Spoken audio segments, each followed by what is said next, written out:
Good afternoon, ladies and gentlemen. Welcome to this webinar of the Cool Towns and Nature Smart Cities project. We are very happy that so many of you have taken the time to join us for a webinar that is dedicated to the challenges but also solutions of dealing with climate change adaptation in cities and creating more climate resilient cities and towns across Europe. The webinar today is a joint initiative of two projects that are truly dedicated to different aspects of this challenge, adaptation and increased resilience of cities and towns to climate change. The projects that are basically our hosts today are the Cool Towns and Nature Smart Cities projects, both of them financially supported by the European Union's program 2Cs, Interact 2Cs, and both of them bring together a group of local authorities, researchers, scientists, and businesses around various challenges of climate adaptation. Being halfway through their implementation, the management teams of these two projects and the partnerships of these two projects thought it would be a great idea to team up and organize this exchange of experience event to show what both projects are dealing with, are achieving and creating, to exchange these views and share them to a bigger audience, to hopefully further enrich the dialogue and also the implementation of solutions for resilient cities in Europe.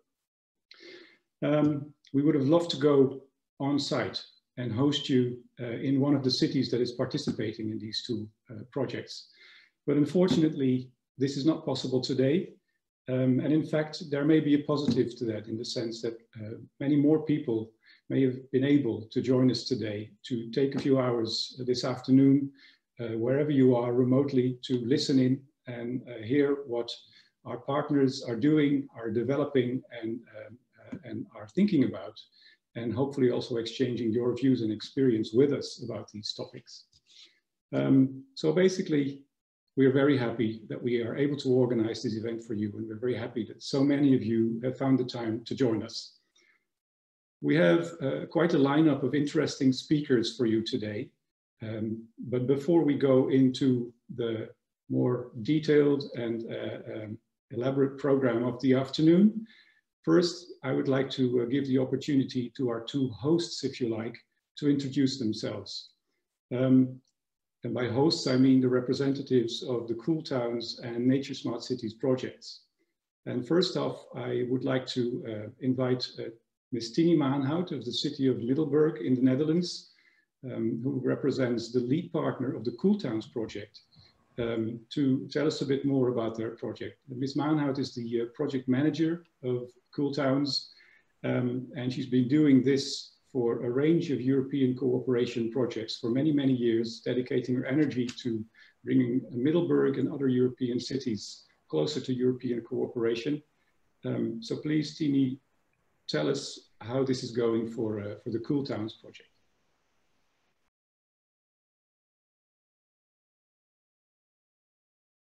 Thank you very much.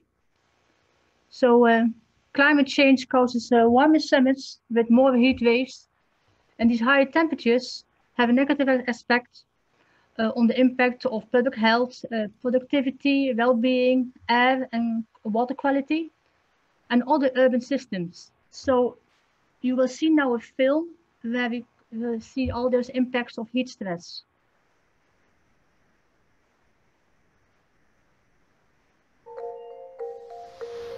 In our changing climate, summers are getting hotter.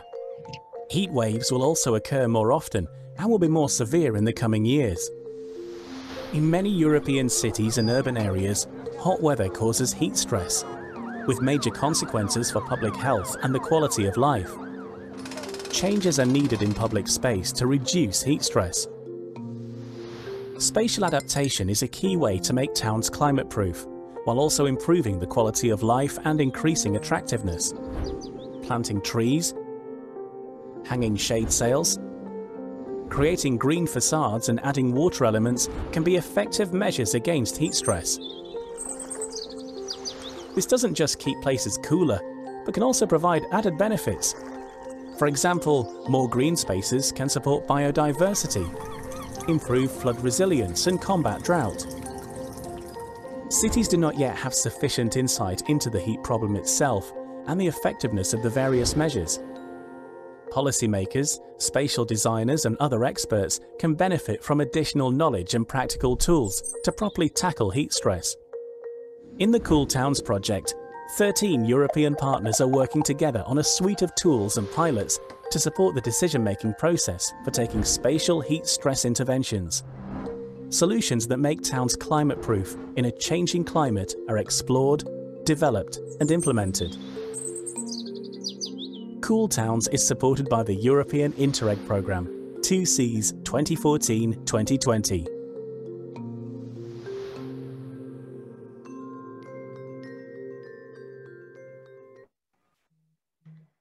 So climate change causes warmer summers with more heat waves, and these higher temperatures have a negative effect on public health, productivity, well-being, air, water quality, and all the urban systems. So you have seen in the film that what are the impacts of heat stress. Cool Towns is all about creating possibilities to optimize heat-friendly spatial design in cities and to make our cities aware of heat stress. We demonstrate effects of local measurements and improve local adaptation plans. The partnerships of Cool Towns consist of 13 partners and 16 observer partners. The aim of all partners is to prevent as much as possible the negative effects of climate change and to find together attractive solutions to make cities climate-proof, so heat stress is prevented and limited as much as possible. But how we cope with all those high temperatures? How we try to do this? What are the results of Cool Towns? And what are the results for you? What can you do with it as partners or as audience? Heat stress mapping. It's a tool that allows cities to map present and future heat stress and the expected effects of possible interventions. Therefore, we developed a measurement protocol, but you will hear more about it by Gideon, our first keynote speaker. A decision support tool for selecting heat resilience measures, a training and capacity building package on heat resilience for different target groups, including building companies, landscape architects, and so on. A roadmap for local authorities, so a step-by-step plan. And of course, the different types of interventions and measurements with co-benefits in all our authorities and partner cities. So if you want to hear more about Cool Towns, please contact the lead partner or contact one of our partners. We are more than happy to tell you more about our project, and we will be or have a look at our website. Thank you very much for your attention.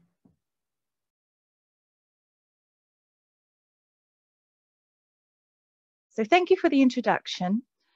I just wanted to use this opportunity to quickly introduce the Nature Smart Cities project and provide some information about how, if you like what you hear today, you can follow us and also get involved in a number of project opportunities over the next few years. Nature Smart Cities is an Interreg 2Cs project up to the value of €6.38 million. It started in September 2018 and will run to August 2022. I'd like to now quickly introduce the project with the help of our short animated video. Around 3/4 of Europeans live in cities. Many of these cities are dealing with the effects of climate change, such as heat stress, air pollution, and flooding. the high density of paved surfaces, roads, and buildings further increases these effects. We can do something about this. Trees, rain gardens, green roofs and walls, and other vegetation help to cool cities on hot summer days, capture heavy rainfall, and improve air quality. Research shows that green infrastructure provides a range of other benefits, such as increased biodiversity and improved human health. However, cities often find green infrastructure expensive or difficult to implement. The Nature Smart Cities project aims to support cities to address these challenges. 8 city partners and 3 academic partners in the UK, Belgium, the Netherlands and France have joined forces. Together, we will develop a business model to promote green infrastructure solutions, bridging the gap between research and practice. The model is based on evidence that we collect through interviews with local authorities and analysis of geographical, biophysical and economic data. We also review existing valuation tools and finance options. The model is tested, validated and refined through 7 green infrastructure pilots: Southend-on-Sea, Cambridge, The Hague, Capella, Antwerp, Bruges and Lille. A step-by-step methodology will support cities to use this business model to implement green infrastructure and build climate resilience. For more information, visit our website, naturesmartcities.eu.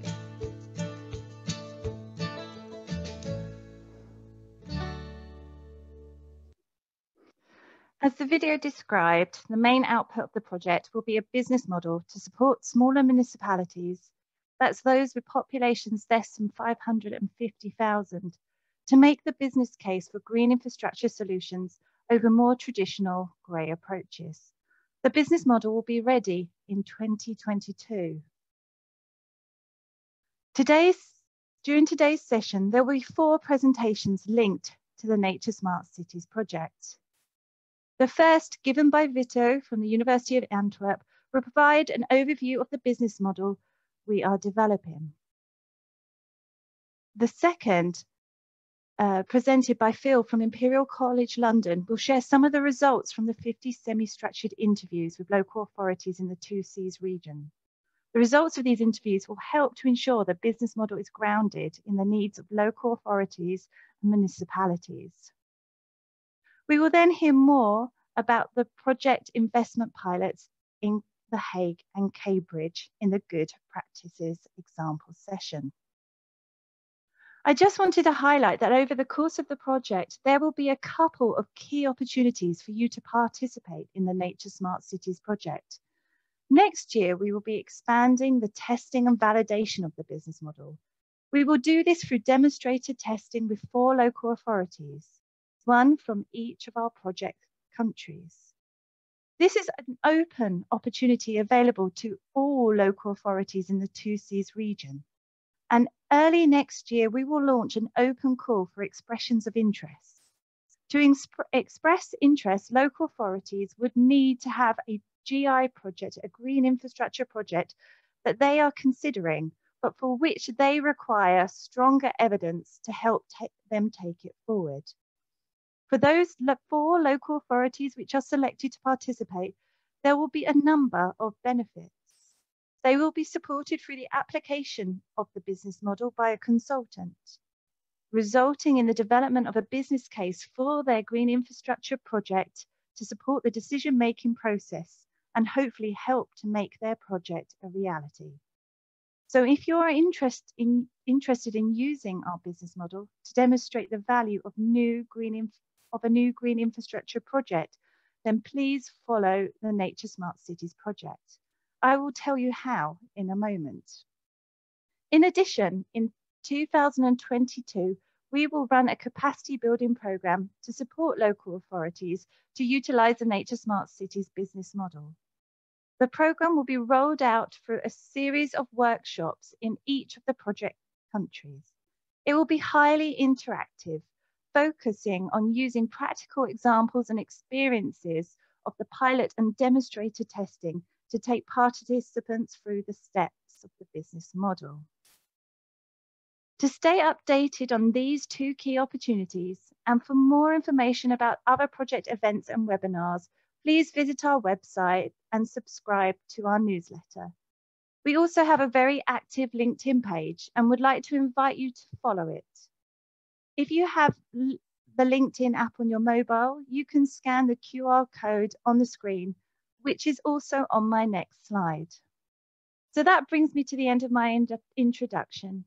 Thank you very much for your time, and I hope that you enjoy the project presentations. Thank you very much, Anna, for this introduction to the Nature Smart Cities project. I think it's time to really dive in and hear a bit more about the detailed content of both Cool Towns and Nature Smart Cities. But before we do that, we're also on our side of the screen very curious to find out who you are, our participants today. So before we go into the program and hear from our keynote speakers, we would invite you all to participate in a little poll where we would like to get to know you a little bit better. So Dean, if you could please cue the poll. We would like to know two things from you, from all our participants. We would like to know where you are from, which country you're based in, and we would also really like to know your professional background. Are you representing a local authority, a regional authority? Are you working for a university or a knowledge institute? Are you an urban planner or a landscape architect?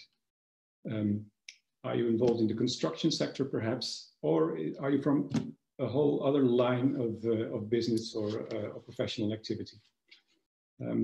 Please take a few seconds to fill in the poll and inform us about the information. As the answers come in, I see that most of you have now contributed to the poll. I would say I'm really curious to see what the results are. So, Dean, could you perhaps show us who we have here? So there you have it. It almost looks like an election or a popularity contest because there are colors assigned to the most popular or most voted options. Let's just agree that this is not the way we take it today. But we can see that there are people from a whole range of different countries represented. Many of you come from Great Britain. Belgium is also well represented, and then the Netherlands. And there are quite a few participants from France and even from other countries. And by other, this could be a range of origins, of course. It's interesting to us to know because the 4 countries listed on top are in fact the 4 countries that make up the Interact 2C's program area. So this is where our consortium partners come from. And it's very good to see that some of you have actually joined us from outside of this area, listening to what we are dealing with and working on in our projects. It's also good to see that many of you represent local authorities. There's a good representation there. It makes sense because many of our partners and our target groups are local authorities, but also universities and professionals from urban development like landscape architects and city planners are here. And we're very happy with that because we hope that you will be able to start working with the tools and the ideas and solutions that both projects design, and that we'll be hearing more about in a few seconds. So thank you very much for this. It gives us a good indication of who we are talking to. Before we dive into our program, a few final practical points from my side. On this webinar, you will be hearing from a range of speakers. And no doubt you will have questions or comments to make at some point when you hear some of the presentations. There is an opportunity for you to actually engage with the speakers. You will see at the bottom of your screen a Q&A button. And the Q&A button you can use to present questions to the speaker. And we have a moderator at hand who will be following all the questions in the chat, in the Q&A note. And at the end of the presentation, we will share some of the most pressing questions or the most popular questions, let's say, to the speakers to hear their reactions on these questions. So note that in the Q&A, you can follow all the questions, And you can even vote for questions. So if you see a question that you would have liked to ask yourself, or you think is a very good one, give it a thumbs up so that we can see that this question really needs some follow-up and we can put them to the speakers.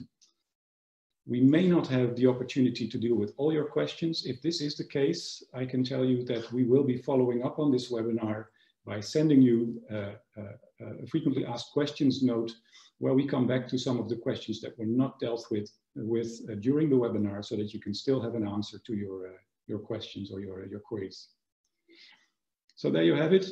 We are recording this webinar, so you know. So you will have the opportunity to look at it later. And also in all peace and quiet, have a listen to the speeches that you enjoyed most. We will now start with the program for about 1 hour, and then we will take a short break before we continue with the second half of our program. So let's do it, let's go on. Let's hear from our speakers, and I would really like to introduce our first speaker of the afternoon. It's Mr. Gideon Spanjer from the Amsterdam University of Applied Sciences, where he is a senior researcher based in Amsterdam, the Netherlands, as you could have guessed. He was also recently appointed a professor in innovation and urban green space at Aarhus College in the Netherlands. And his research agenda and his research career is really built around the question, how do you design a built environment that supports sustainable development and offers great well-being for users and citizens? And this immediately connects to his work in the Cool Towns project, where he's involved in the scientific team and leads on the heat stress mapping and modeling work program. So please, Gideon, if you would take us along and tell us all about that, we would be very happy.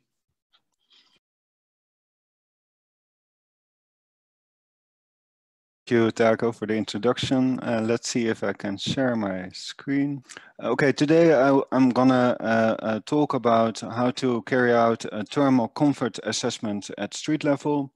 It's based on 2 years research and field work together with all the Cool Towns partners in the different partners locations. And if we move on to the agenda, first I will explain a little bit about the impact of heat on the city life. What is actually heat stress and how can it affect us? I will talk about how to conduct a thermal comfort assessment on street level. We developed a methodology together with the partners. And I'm also sharing some of the first findings of the Cool Towns project. We are now 2 years already running, 2 years left, and I think we have a lot of findings we would like to share with you. First of all, the impact of heat. This graph was published last week about the mortality rates in the Netherlands, and then you can actually see that last summer the mortality rates increases during the heat waves. So in other words, you see a relation between COVID-19, the mortality rates, and the heat wave at that time. I think there are reasons enough to start today or maybe tomorrow with redesigning the city, make it more heat resilient, by developing heat stress interventions. How is it actually affecting us? It can create a decrease in mental and manual performance. It can have negative effects on our social behavior. It can create a heat exhaustion and heat stroke. And as I showed you on this graph, it may even lead to death. For further reference, see Bell, for instance, and Epstein and Moran. Well, often it's referred to children, elderly, and ill people as very vulnerable groups for heat stress. I think that's absolutely true, but there are other groups which can be mentioned, and especially related to vulnerable locations in the city. And just to make this point, just 2 examples. We did some research in the city of Breda in the Netherlands. looking at the visitors numbers to the city center in relation to the maximum temperature in 2018 compared to 2017. And what we actually saw that there was a high, well, there was a peak, so kind of heat wave in that summer of 2018, and you actually saw also a drop in visitors numbers at the time. So in other words, you already see that there's a kind of economical impact. And if we want to keep our city centers, our shopping areas viable, I think what's needed is to make it more heat resilient. And another example is it's not only the locations, but also the routes towards those locations, like shopping areas or maybe train stations, which we all use in our daily life. On the second graph, you see all kind of transport modes, and cycling appears to be the most sensitive to weather, according to Bocker and Thorsen. And what you see is that if the temperature increases, also cycling increases, but it drops after 25 degrees because it's, I guess it's uncomfortable to cycle under hot conditions. It gives you some reasons maybe to make also the primary routes towards those daily use locations more heat resilient, developing interventions, creating cool corridors. So those are just two examples to show you the impact of heat and where we should maybe work on and developing solutions. How does heat affect us? There are many different factors, parameters in play. Most important one is, of course, the air temperature and the radiation. Direct solar radiation or indirectly reflected by buildings. We also have the infrared radiation, some stone and other surfaces, those heat up, like from buildings and pavement, and creating infrared radiation. But also other factors are in play, like the wind. If it's windy at a location outside, even when it's hot, it's acceptable for most of us. And also humidity. If there's high humidity levels, like in the tropics, it can be quite tiring. It matters the clothing and also the kind of activity you're doing at that moment. If you're running or just relaxing and sitting, it makes a difference how you experience the heat. So all those parameters together, we call it physiological equivalent temperature. And linked to this is also an index. And it's based on the energy balance of the human body by using a similar indoor air temperature experience as reference. And it's good to explain this by an example. If a person experiences a PET, so the physiological equivalent temperature of 50 degrees, outdoors, based on a combination of those different parameters, the equivalent indoors would be an air temperature of 50, so without the wind and solar radiation, but often the same humidity. Also linked to the PET index, you have different physiological stress grades. Nori a couple of years ago added some extreme heat stress, and it all helps you to interpret the PET values, as you can see over here. The protocol, I think Tini already mentioned it. We published actually today after this presentation a practical guide for carrying out a thermal comfort assessment at street level scale yourself. It provides practical instructions on how to evaluate and provide evidence-based justification for the selection of different cooling interventions. You can think about trees or water features, different types of shade sails, all together for climate-proofing urban areas. How to assess heat in cities? There are different ways. The most common way is a thermal comfort assessment at city scale, modeling the PAT for identifying heat stress locations, possible heat stress locations in the city. And you can perceive it as the first step towards a thermal comfort assessment at a street level scale, where also the thermal comfort of the users of those spaces are included. So for a TCA at street level scale, there are three different methods in play.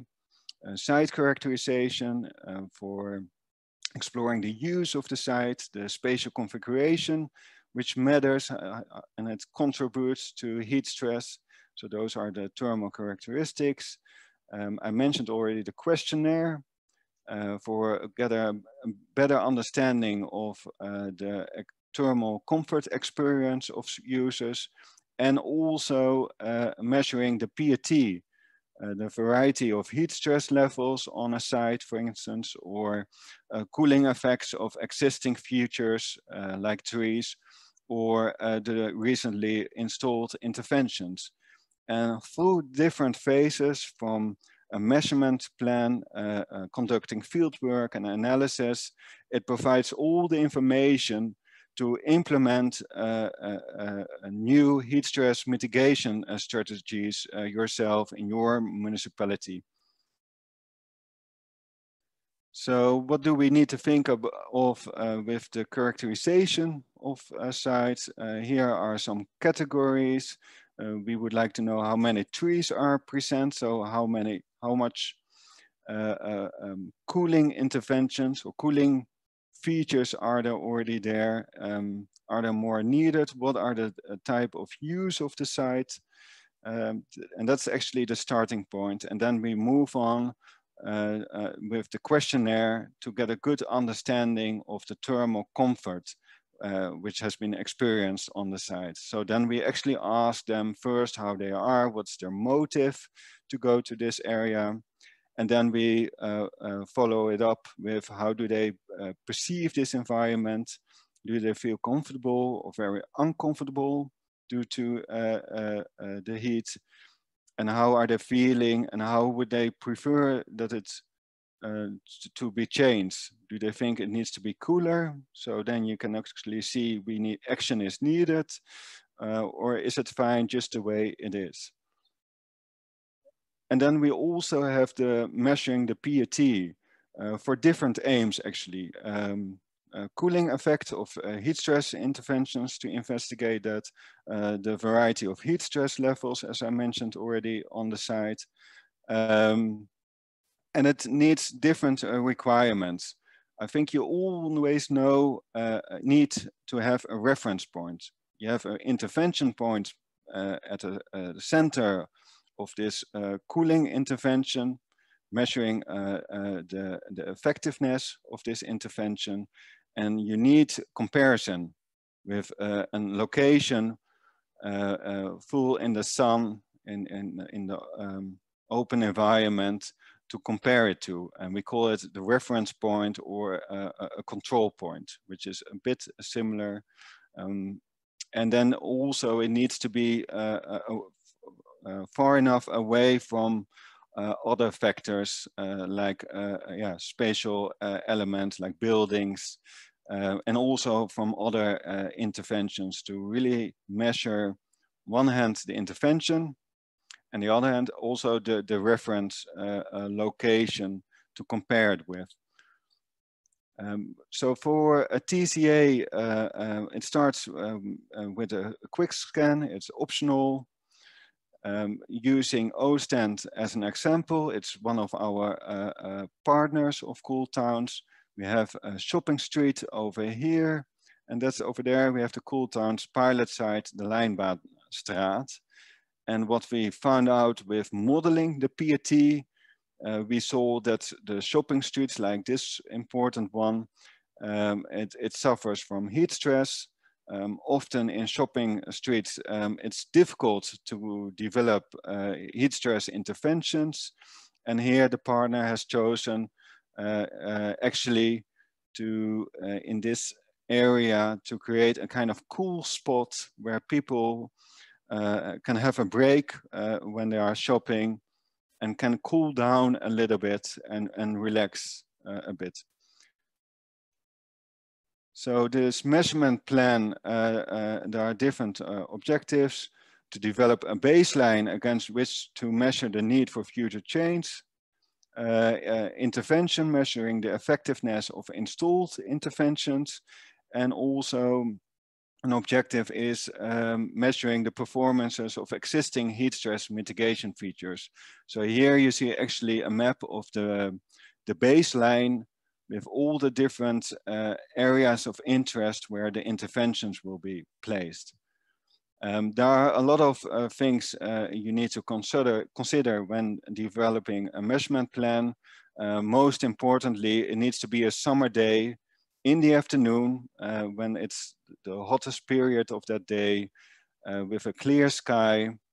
And there are different equipment here involved. Very important, the mobile weather station to measure the PET. And if we move on to the next, I will show you some findings of the Cool Towns project. And here we actually combined the two phases of the protocol and the TCA. Here again, we have Ostend with the baseline. We see over here the control point. So actually in the center of the place, it measured a PET of 43. And here near the wall where an intervention will be placed, it was 51 on a summer day in August. So it actually has 8 degrees higher next to the wall. So you could imagine if you have to walk there and you still have to do it after the redesign of this area, you can imagine we need to create a kind of cool pathway through the site. So this can be done by a green wall, and that's actually also the idea of the municipality, which I will show you on the next slide. We also saw that based on our questionnaire that people would prefer it's cooler. Has the municipality done enough effort to make it comfortable? Not yet, but that's actually what the municipality is gonna do. This is the design. They are actually creating a kind of green islands, as I call them, elevated, with benches on the edges and some planted by trees and some grass and some water storage capacity underneath it. And on the edges, next to the buildings, the walls will be covered by green walls. So really to create a cool spot in the center of this shopping area. There are also other different types of spaces. We also have schools, also in our Cool Towns consortium of some pilot sites. We have residential areas like here in Kent. And we also have transport hubs, as we call them, like train stations, bus stops, like here in Middelburg. And with the last one, just to show you some results. So this is at the train station and bus terminal. You could see the control point. So without any existing heat stress features, it measured almost 49 degrees PET. And here you see, if you look at the London plane tree, it was almost 30 PET, and next to it 44. So you actually see it really can make a difference of almost 15 degrees cooler, an intervention like a big plane tree. And at the other side, you also have this bus stop. It cools down a bit, but the roof is made of, well, part of it of glass. And based on the questionnaire output, the people would like to have more options, more shading options here and there on the site. And this is the design of Middelburg. As you can see, they will add some more trees and more lawn, and it will be a more pedestrian-centric space. And also the bus stop, a green roof will be created over there. You don't only have a topology of different spaces, which really matter, but also a topology of different interventions. And I already mentioned a couple of them. We have cooler surfaces, like vegetated paving. We have trees, we have green walls. Our partner, Yoon Industries, partner of the project, is specialized in this. It's a company. We have some water features and shade structures like shade sails. Okay, this is just an example of some examples of cooling features. If we have a look at the city center in Merelbeke in Belgium, we have a water feature over here. And although the result, the difference of PET here near the water and a bit further away is only 1.6 degrees difference, says it makes a difference, because if you actually walk through the water or you sit there next to it with your feet in the water, it helps you to cool down. So it actually contributes to a thermal comfortable, to make a thermal comfortable place. And on the right, you see some other examples. The partners measured, like in Breda, Saint-Omer, and another example of Breda. There are also some other cooling features like trees. If we look at Saint-Omer, we have those really huge horse chestnut trees. And of course, it depends how hot it is on that day.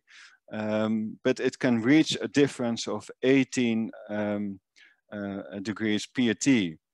And especially if you compare it to a site in Amsterdam, a small horse chestnut species, trees, it only made a difference of 12. And it was really like a very tiny cool spot created over there. We published a protocol. You can find it right now online, but please wait till all the other presentations are finished. On cooltowns.eu protocol, you can find the whole package of, well, first of all, the protocol, but also the checklist for doing field work. There's a list of how to conduct the site characterization process, the questionnaire, what kind of questions you need to ask the users, and very soon it will follow also a PET calculation template in Excel, so you can actually only have to fill in the value of the PET, and it calculates automatically the PET itself. At the moment, it's a bit complex to do that. So the next steps in Cool Towns is the installation of interventions in 2021. We are also going to measure it together with the partners. A roadmap for implementation of heat stress mitigation strategies, as Tinia already said.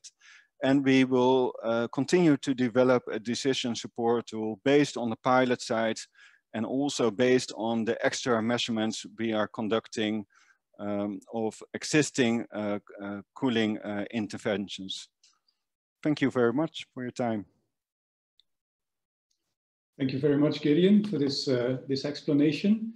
So basically what you've shown us is that from now on, actually from this afternoon on, it will be possible for local authorities to directly get a grip on exactly how hot certain places in their city are and whether or not this actually leads to heat stress or whether it's simply pleasantly warm. Clearly, I can imagine many of the participants are eager to start working, but please wait until the end of the program, as Gideon suggested. I see that some of the participants actually would like to raise questions to you, and maybe the first one is a very interesting and practical one. I could imagine it comes from somebody in the local authority who is thinking about implementing measures to deal with heat stress. And the question is whether you have any information related to the costs of retrofitting green infrastructures in a town. Maybe you can expand on this broader and beyond green infrastructures. How do you see this? Well, first of all, it's part of the project. We are developing a decision support tool that municipalities and other authorities can make a good judgment what kind of intervention should be placed on a certain type of space. And indeed, it matters the cost of those interventions. And although there will be some differences related per country, like in France, it can be a certain type of intervention can be more expensive to install than others. But we are working on it at the moment, and we also try to include the maintenance cost. But it's not that easy, as we found out so far. Yeah, clearly the same intervention might have a totally different price tag in different locations. I could also imagine, but let's hear more this afternoon, that there could be a connection with the work that's being done in the Nature Smart Cities projects on business modeling for green infrastructures, at least. So let's see where there we see certain connections. Yeah, and it also depends on not only heat stress mitigation, how effective is it to combat heat stress, but also are there other co-benefits in place you would like to develop over there. So it's always very situational, I think, this approach. But even then, you could create some price ranges per intervention. Yeah, that should be possible. There's another few questions that you might have some thoughts about that I would like to put before you, Gideon.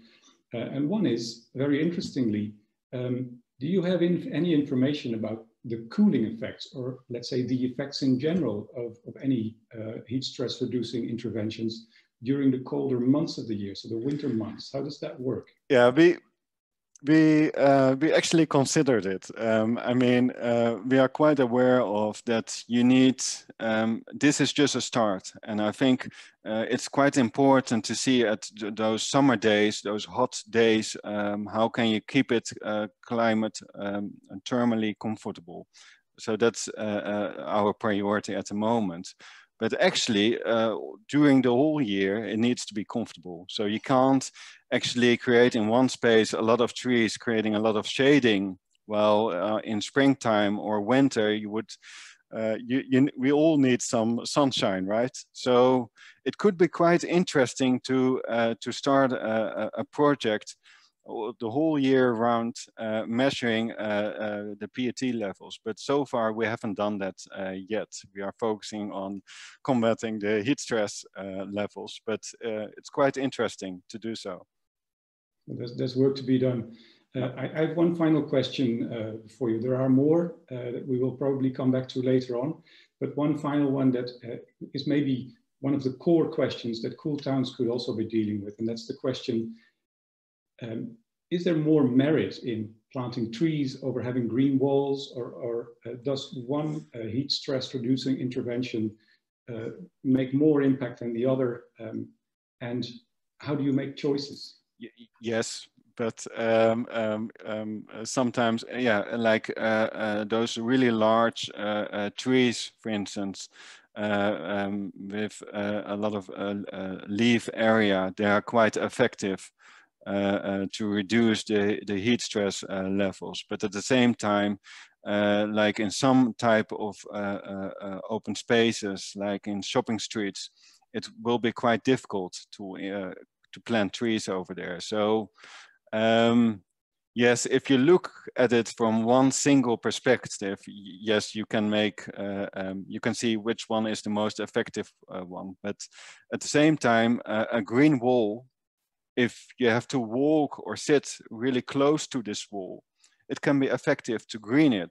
Although like the effect, if you go a bit further away, like maybe 2 meters away, you won't experience it anymore. But as long as you walk it next to it, you will. So that's what I try to mention. Like it's very situational. It all this depends also on the type of space. Which intervention should be placed over there. So that's what we actually are gonna do in the making this decision support tool.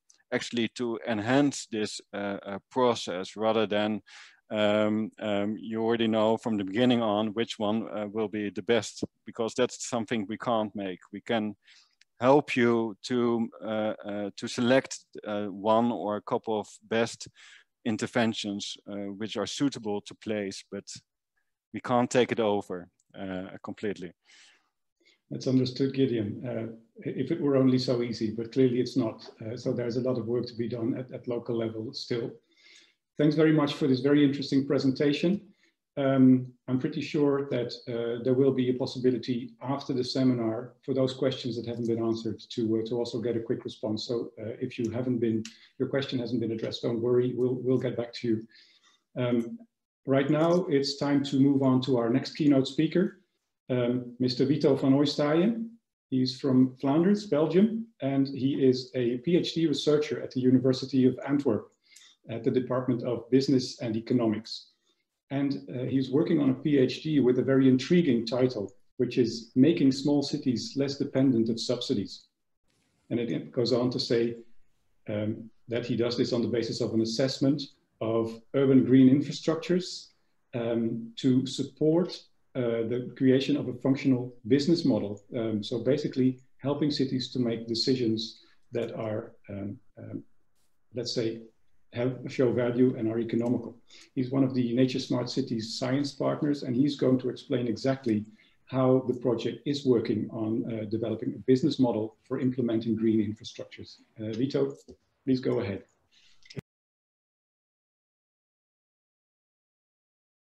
Exactly. Thank you, Taco, for introducing me. I see you have a similar taste in interior as well, so that's quite nice. I hope you enjoyed the interesting presentation about the findings of the Cool Towns project as much as I did. Congratulations to Mr. Gideon. Now I will elaborate a little bit more on that other project that brings us together today, and that's the Nature Smart Cities project. So I will talk you through one of the main deliverables of our project, which is a business model. So as Taco said, my name is Vito Van Eustein, and I'm a doctoral researcher at the University of Antwerp. And we, as a university, were the lead partner for work package 1 of this project, that same and infamous business model. It is a little bit of a frightening term, isn't it? A business model. So at least it was to me the first time I'd heard it. So our generation solves this by a quick Google search, after which Investopedia learned me the following definition.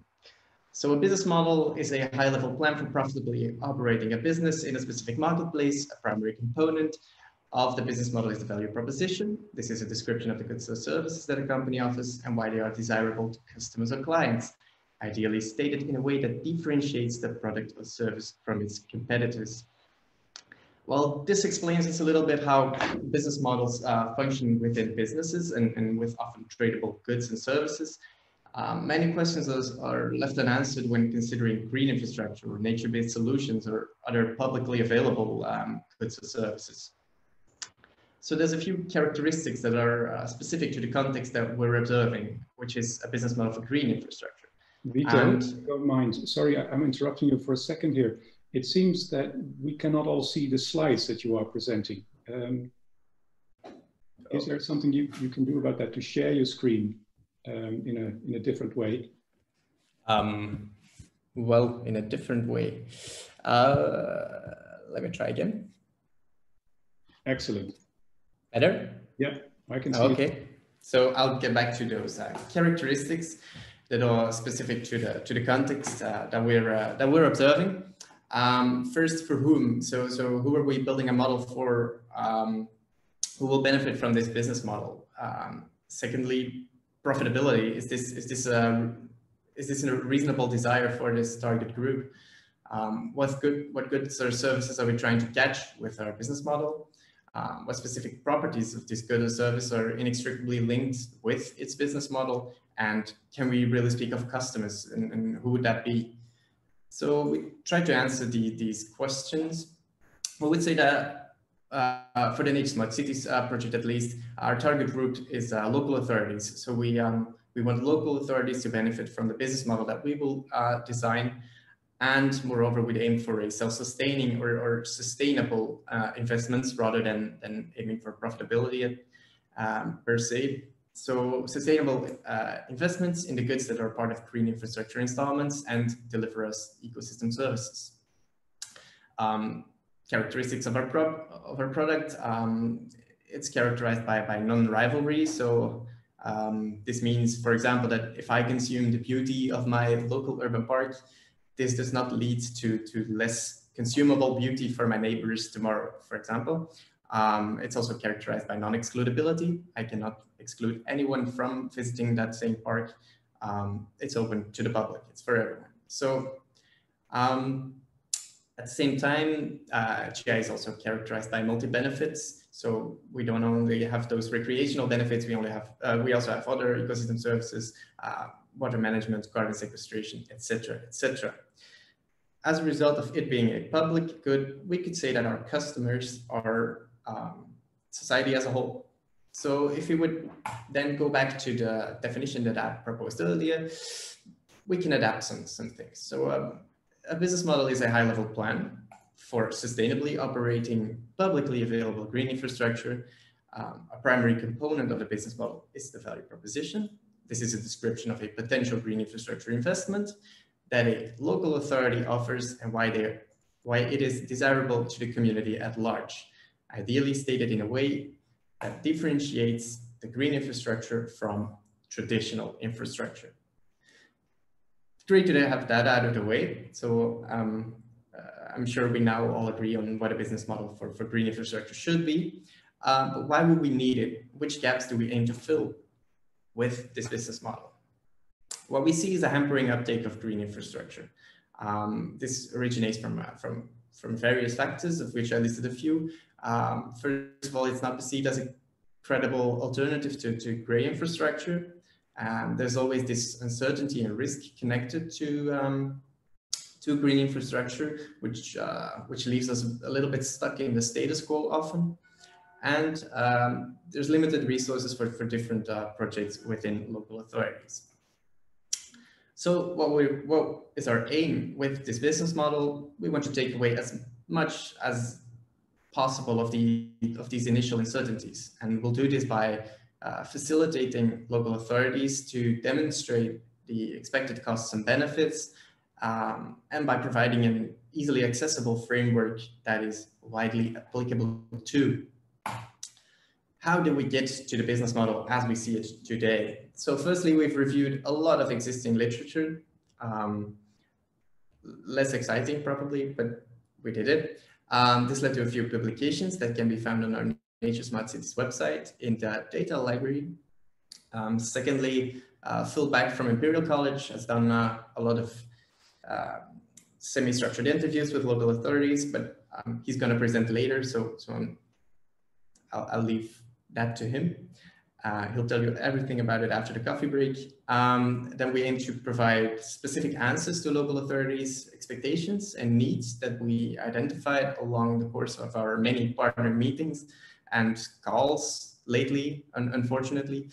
And lastly, through executing valuation exercises on our Nature Smart Cities pilots ourselves, we've also learned a lot.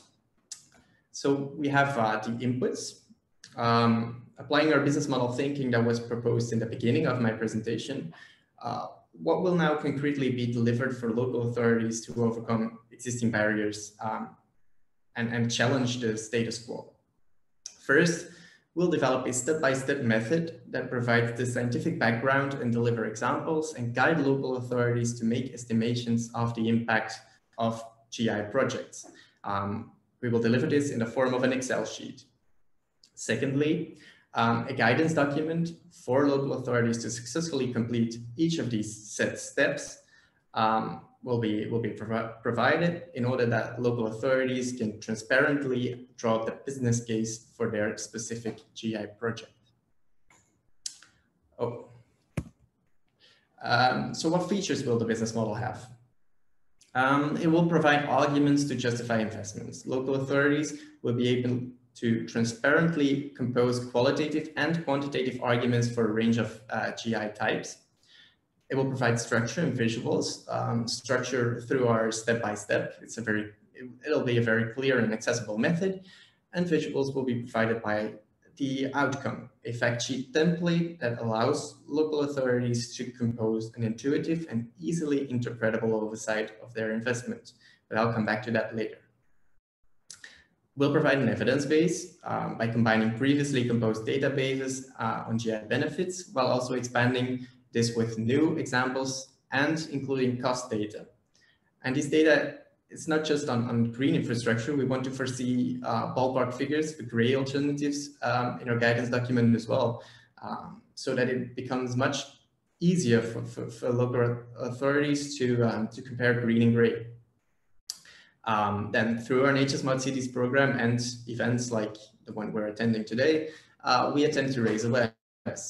Through the case that can be formed with our business model, local authorities are guided to communicate to different stakeholder groups, thus increasing awareness. As I previously mentioned, it'll be a step-by-step method that local authorities need to walk through. So this does not mean that we will deliver an automated tool, but we'll provide all means to independently and successfully progress through the different steps. And yeah, hopefully, at least that's the objective, of course, it'll be practical and useful for local authorities. Coming to our concepts. So we feel that the business model should assist decision makers and provide them the handles to demonstrate how a GI project can generate returns. This evidence can be qualitatively, quantitatively, or monetarily expressed and can be compared with the costs. The output can then be used to persuade stakeholders for the green infrastructure option, or at least provide arguments that justify certain investments. It will thus help to conceptualize an idea. Initially, there's a lot of uncertainty at the idea stage of a project, and with the business model, we want to take away some of these uncertainties and help conceptualize your idea. It should provide an initial oversight on how different criteria or ecosystem services will be influenced by implementing GI, and how different types of GI do so in different ways. And that's what we want to demonstrate a little bit with the funnel on the right as well. So the business model will take away some of the initial fuzz, and it will become very useful to kick off your GI project. Let's say that we hope that it will increase your chances of the GI project being accepted in a later stage. But it's not the purpose to take away all the uncertainties, of course, since predicting future is quite hard or impossible.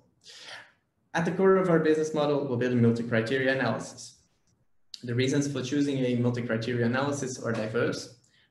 First, green infrastructure is characterized by its multifunctionality. This is a huge asset, or this is supposed to be a huge asset, but sometimes it can introduce confusion as well. It can lead to the belief that it's less suited for a single purpose, for example.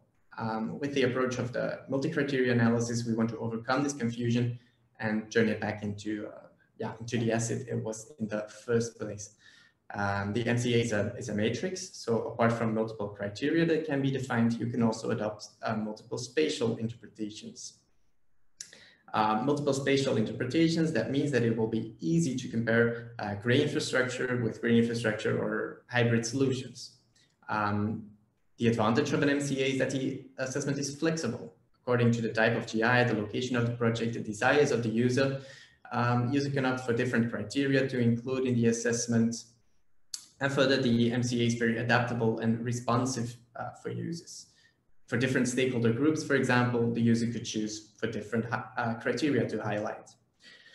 Then another advantage is that we can combine qualitative and quantitative data, because as cliche as it sounds, the key to a good forecast is to not limit yourself to quantitative information.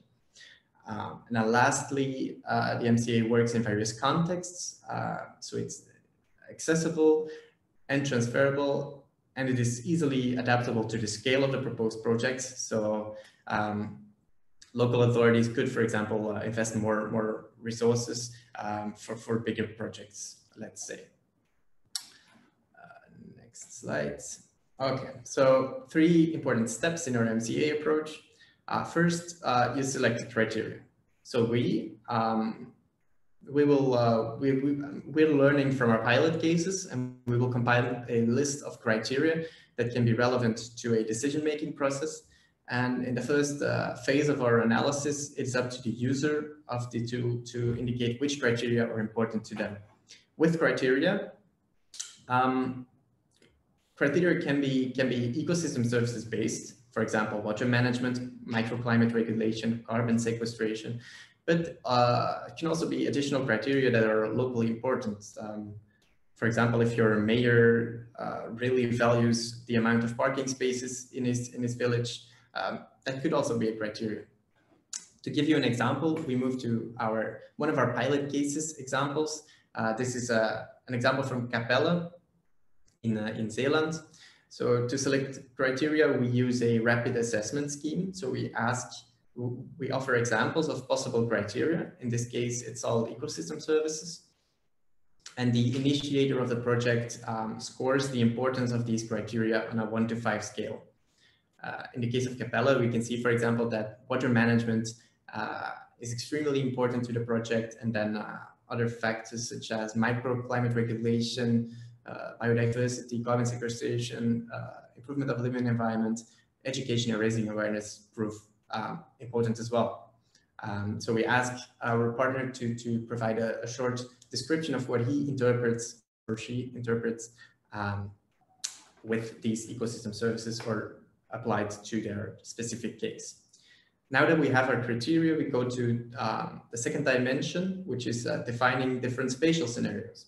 Again, the user is free to decide how far he or she would like to go in this. This can be expressed in simple words, or one could add sketches or pictures to make it more visual.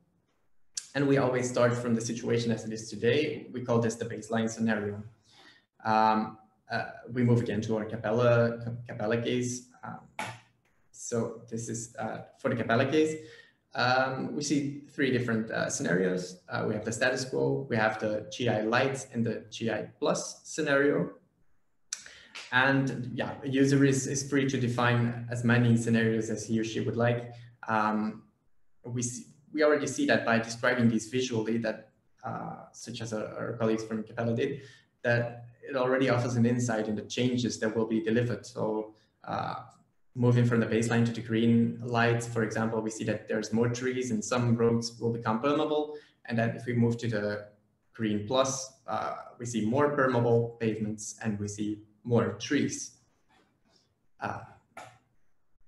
Last step, in the last step, we combine those first 2 steps. So we assess the scenarios on those different criteria.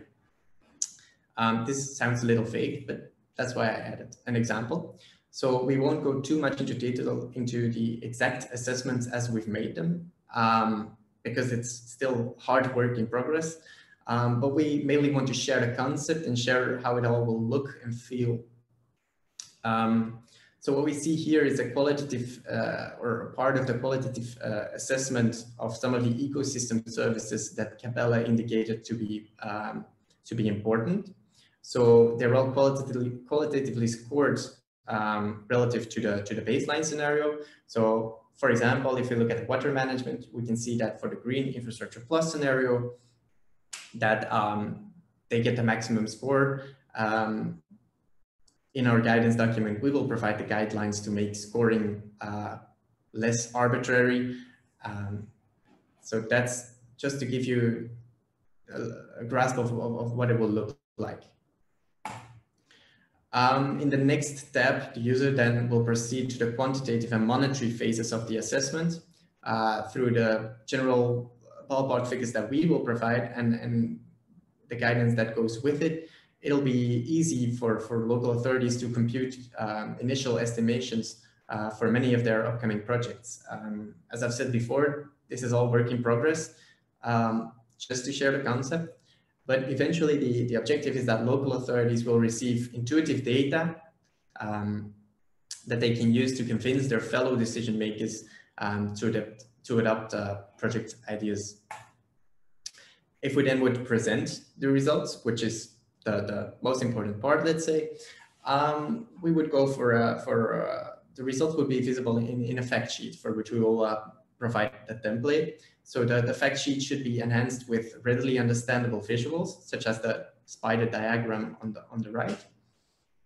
And the objective is to present this in a non-technical way. So where available, we will also include financial indicators, but we want to make it as tangible as possible, and that's why we aim for an outlook that's similar to the UK Energy Performance Certificate that you see on your left side.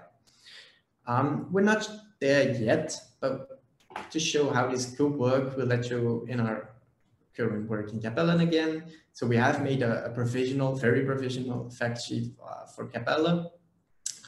This would look somewhat like this. So this is the first version, and then you can clearly see the implications of the gray scenario, very intuitively presented next to the green scenario. It's a combination of qualitative and quantitative evidence. So for example, some ecosystem services are better suited for quantitative assessment, for example, water management, microclimate regulation, carbon sequestration, compared to cultural ecosystem services, which are typically easier to express qualitatively. But we try to give a holistic view of the impact that can be realized through a project in a very intuitive way. So to summarize all of this, I'd like to go back to this definition that I started with. The attentive viewers might have seen that there were 3 elements that were marked in bold. And these are the key aspects of a business model. So a high-level plan, second, value proposition, and stated in a way that differentiates from the competitors. If we apply this to our business model, it's a high-level plan, so no exact calculations, but we provide the structural differences between spatial scenarios in intuitive numbers, as well as visual support. The high-level plan is clearly depicted by the funnel that we've shown you before. Secondly, our value proposition. So through our MCA, we'll very carefully describe the value that specific GI investments add. On the pyramid on the right, you can see the flow of this evidence. So from the full range of ecosystem services, a large part can be described qualitatively. A smaller part lend themselves to a quantitative expression. And then in the end, what's left is a monetary valuation for a small subset of the initial bunch of services. So this is to illustrate that monetary valuations are just the tip of the iceberg. And with our business model, we really want to go beyond that. And then the third element, stated in a way that differentiates from competitors, so differentiates from gray or traditional infrastructure. This will do with our visuals, with intuitive communication through the fact sheet template. By clearly putting the costs and benefits of gray and green against each other and next to each other. It's very intuitive, and local authorities will be able to get a thorough understanding of the impact within the blink of an eye. Well, yeah, this is a small exaggeration, but short update on the timeline. So we're gradually progressing towards step 3, testing and validating our business model. We do this by applying or putting our other pilot cases to the test, and to compose the first draft of the business model by the end of June 2021. And then a final version is expected in 2022. And I guess it will be available for all local authorities through the National Smart Cities website. Well, this was it for me. That was my story. If you don't make Jacob's cut for the Q&A, please feel free to contact me. You see my email address below, and I'm open to questions. Thank you very much for that, Vito. We have at least one question that is actually quite interesting, and maybe you could share your first thoughts with us about that. And it's basically about the general context of a business model like this one. So what would be the requirements for a local authority before they can actually start using it? Wouldn't they need to have some sort of an overarching general green infrastructure strategy or another type of plan as a starting point before they can start working with a model like this? And what would be these sort of minimum entry requirements? Yeah, so that's an important point. We want to keep the model, as I said in the beginning, it's a little bit, it sounds a little bit delicate, but we want to make it as entry level as possible. So by providing a clear guidance document, we want to take all local authorities, or we want all local authorities to be able to be taken through this process of developing a business case for a small or for a GI project at least. So it's a really important element for us to keep it entry level, and we'll do this by providing as much guidance as we can. So as such, basically, even the business model could be actually the first step rather than a second or third one in opting for solutions. That's basically what you are also pointing at. Yes, exactly. Thanks very much. It's really to conceptualize, or you have an idea and put the idea somewhat more into practice and take away a lot of uncertainty in order for your decision maker to be more open, let's say, to what you're presenting them. Right. Yes. Are there any particular tips and tricks that you have in mind to, let's say, persuade or encourage local authorities to move beyond pure monetary thinking about their investment decisions or their infrastructure decisions? Clearly, the model can help to come to the right decision, but how can you get them to start using it? Yeah, that's a good point, and I think there's an important role for our strategy within the Nature Smart Cities project to already in the validation phase try out our model on as many different cities and local authorities as possible in order that the concept is demonstrated as such. I believe that other local authorities are more inclined to use the model if someone else has used it. And that's key element, and it's one thing that Anna already pointed out in the beginning. We'd like to engage local authorities that are open for this idea, because we think it could benefit us both. Right. So it's the story of the snowball. It starts small, and hopefully. I guess so. By experience. Yeah. Well, it's been a long time since I've seen snow in Belgium, but. Yeah, maybe that's an analogy that our children will no longer understand. But today, we'll have to think of something else. Can still relate to this. Thanks very much for this interesting explanation and introduction to the business model. We'll keep our eyes peeled for the final product, Vito. Please do. Thank you. Thanks very much. It's time to immediately dive into the following speaker session. I hope you're all refreshed and ready to hear from our next speaker, Dr. Phil Back. His name has been mentioned a couple of times already earlier on in the session, so we're really curious now to hear what he has to tell us. Mr. Back is a researcher with over 35 years of experience in various roles related to local government research, both on the business side and presently as a member of the Imperial College of London, where he is a research associate. And he is the man in charge of the research program with small towns as part of the Nature Smart Cities project. Please, Phil, could you tell us more about exactly that program?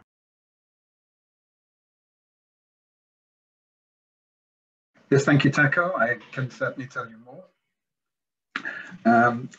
I've been working with Nature Smart Cities to carry out the semi-structured interview program that's part of our application form, and that is contributing to an understanding of our business model.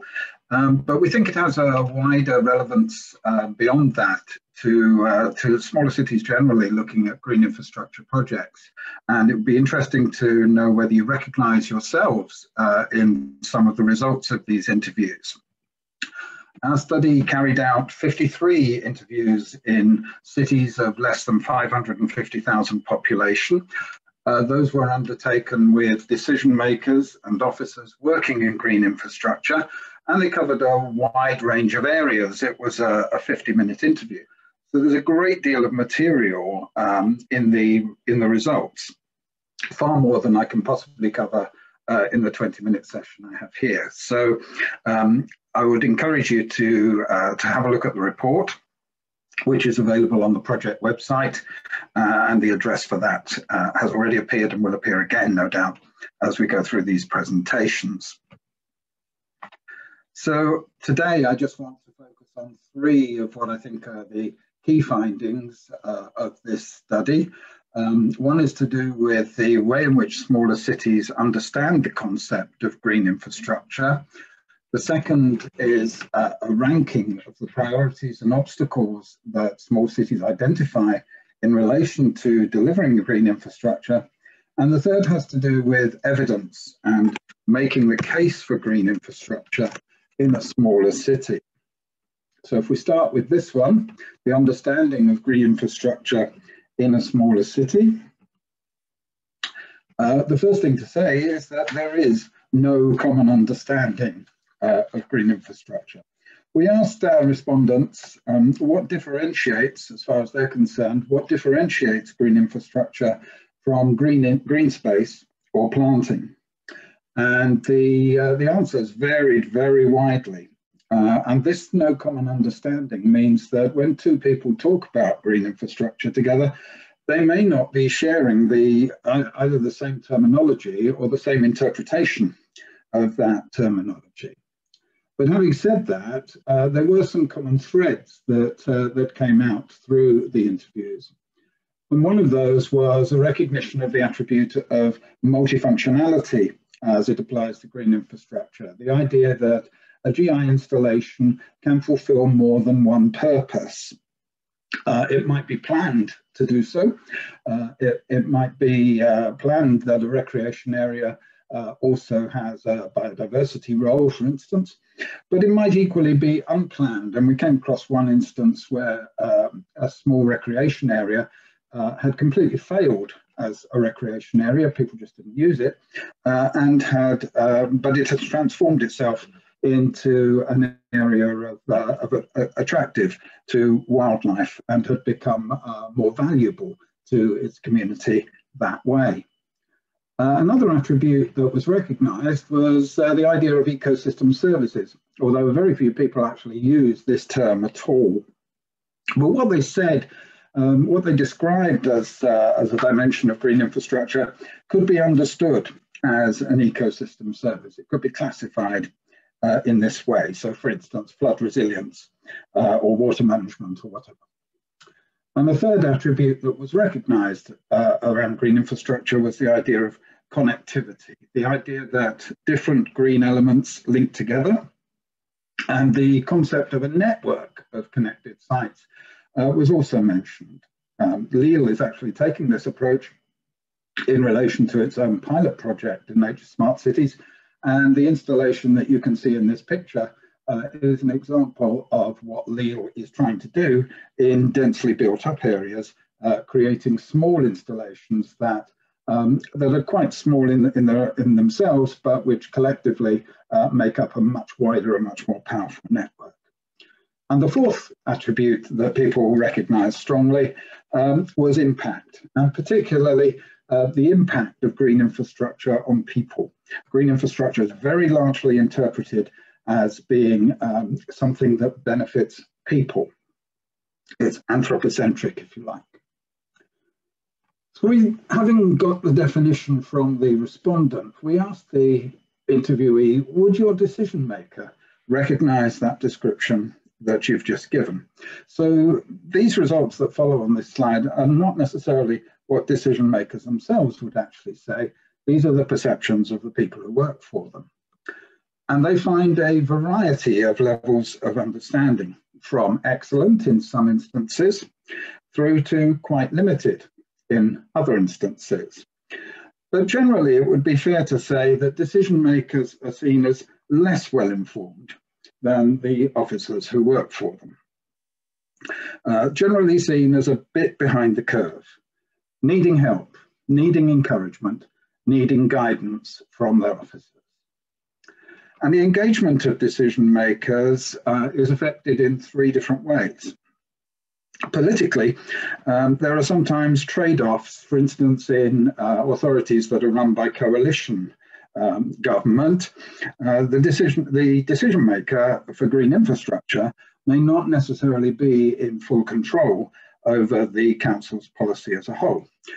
We came across one instance, for example, where the decision maker for green infrastructure was making herself extremely popular by making some very popular green installations, but was losing credibility with her mayor, who was from another party and saw her as a bit of a challenge. There were practical implications regarding engagement. The realities of governing mean compromise, and in some instances, they mean dealing with councils that include climate change deniers among their governors.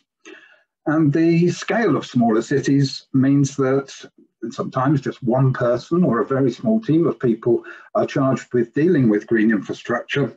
So there's a limited practical capability to influence policy for projects.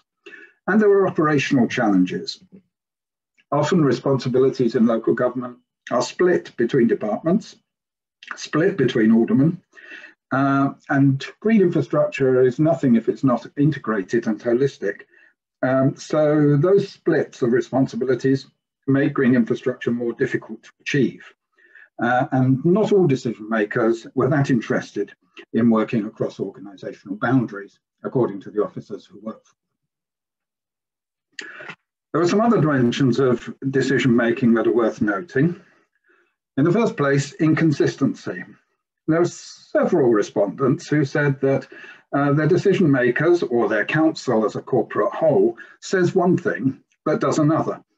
So, for instance, one council I'm aware of has a climate change strategy, which it makes a fair bit of noise about, but it nevertheless promotes car-friendly policies and makes car-friendly decisions when it actually comes down to it. One of the respondents in that council noted that nobody in this council ever travels by bus. There are several councils where the officers describe them as being cost-led or cost-driven. It's all about the money in these places. So projects that attract external funding are welcomed, and they appeal more than those that have to be funded locally.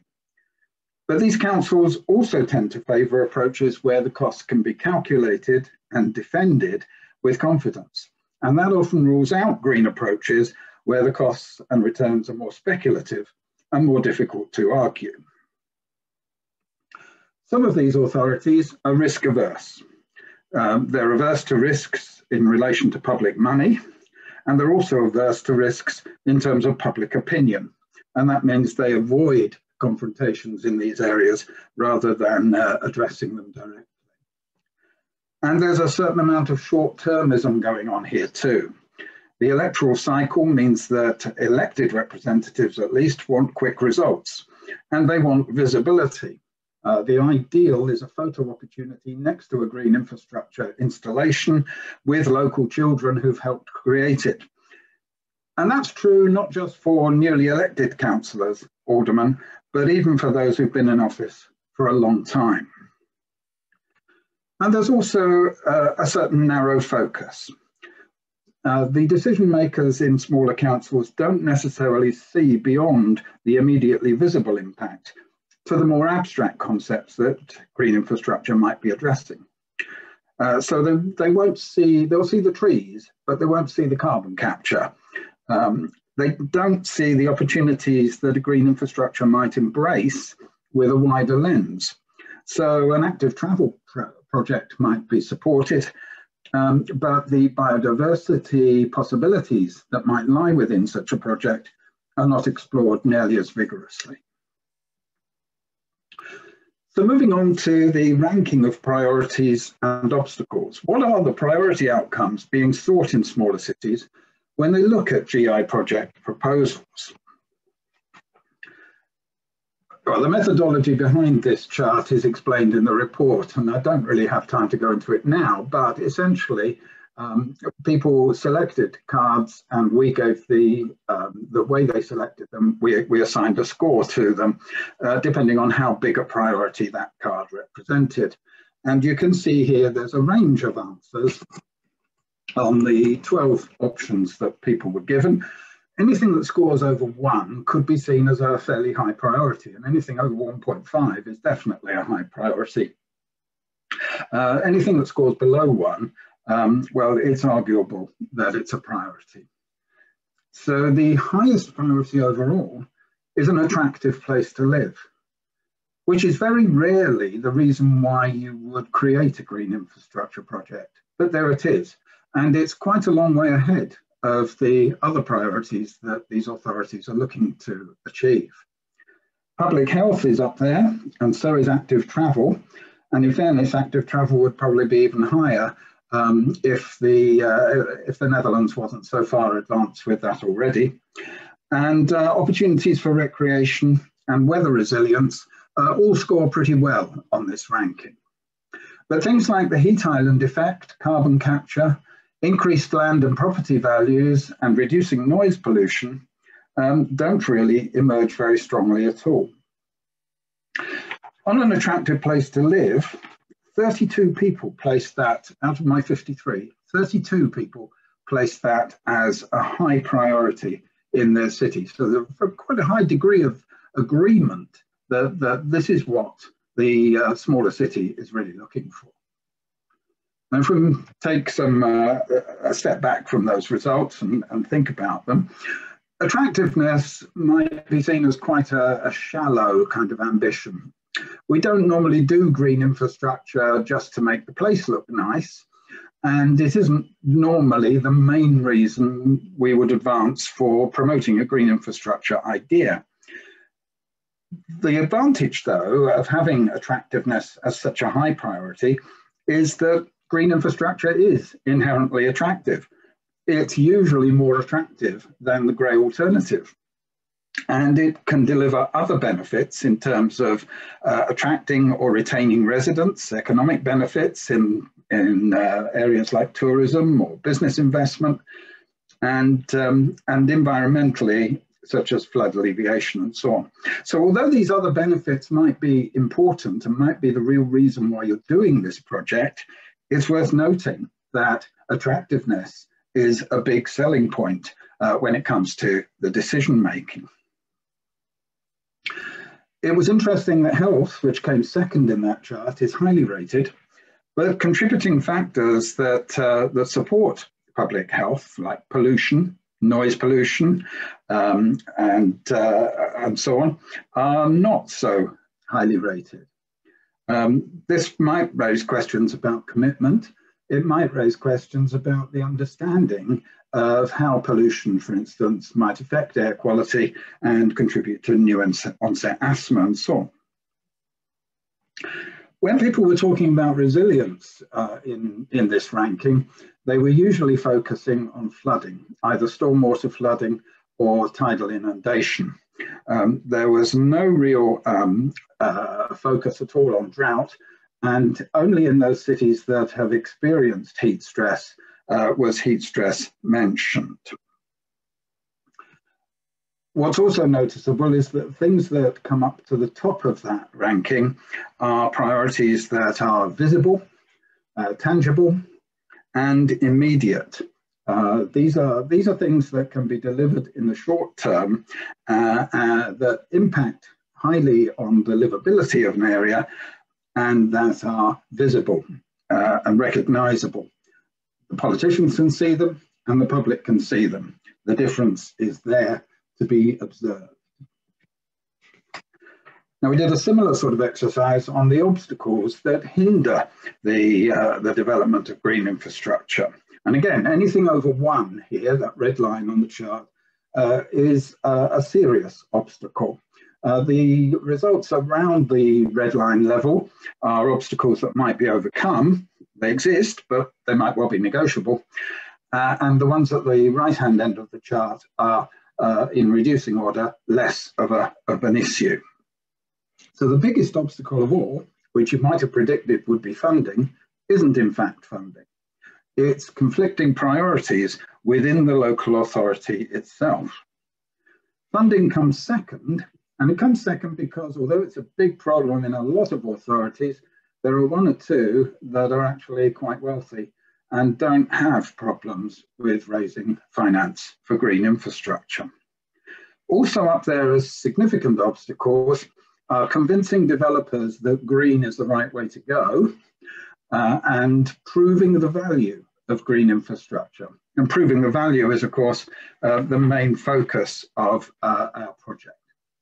At the right-hand end, the things that are not really problematic in a big way: partnership with other organizations, public skepticism, the public is largely on side with this, national policy on green infrastructure, which is either mildly supportive or completely benign, as far as I can see, and partnership with other departments. So some observations on these obstacles.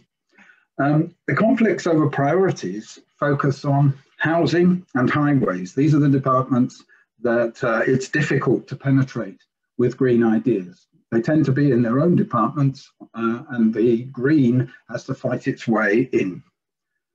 Planning regimes might be the first line of defense against developers, but have proved not always to be effective.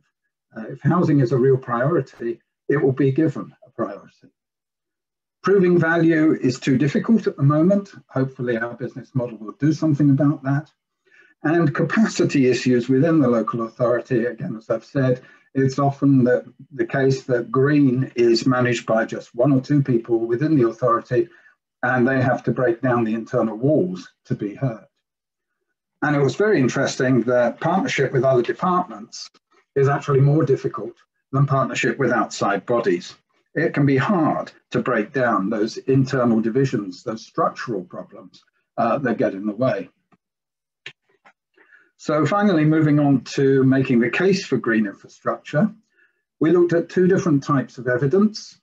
Although environmental evidence comes out strongest here, all three types of evidence on this slide clearly have an influential role.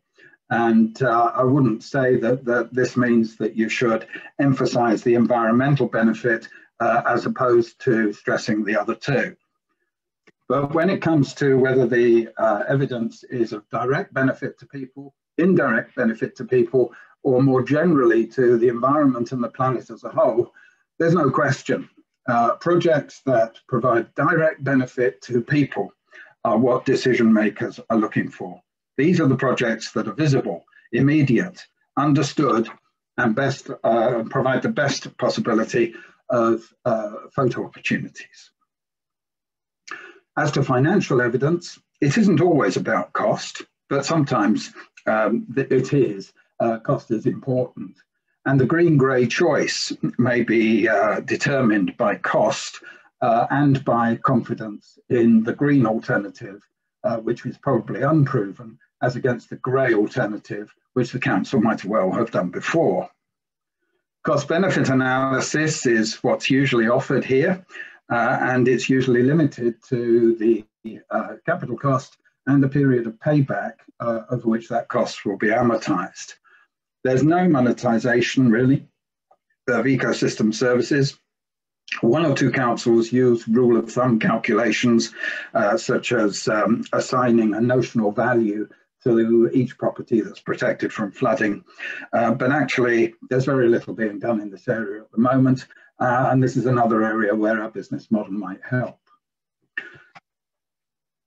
There's an increasing need for reliable data to forecast ecosystem service performance and gains. There's limited access to this data. One authority simply looks it up on the internet and relies on what that tells it. But even then, data handling skills, GIS skills, are quite limited in smaller authorities. They need support in this area. It means that they tend to use oversimplified data and to rely on data collected for other purposes. And there's very little monitoring. Authorities are simply too busy.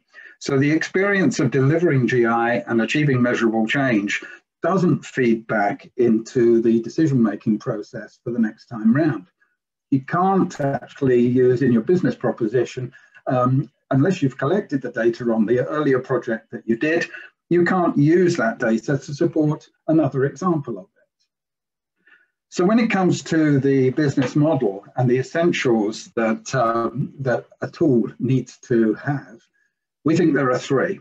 One is it has to be usable. It has to be within the intellectual and time availability of a person working in a smaller authority, which is often quite limited. So there has to be no steep learning curve, easily sourced input data, and a limited amount of specialist knowledge that's needed. It has to be comprehensive. There are loads of tools out there, but most of them simply measure one ecosystem service. They don't cover the range, and GI is nothing if it's not multifunctional. So it's offering a whole range of services that can all be brought into play as part of the argument in support of the project. And it has to inspire confidence. Decision makers need not only to be confident in the data they're being given, they need to be confident enough to be able to argue their case when it's challenged in cabinet. So a tool that's in wider use, or a tool that's used by a city that has an established reputation for green infrastructure, and a presentation that looks professional, looks the part, these all inspire confidence and will help to make the case in a sort of underground kind of way.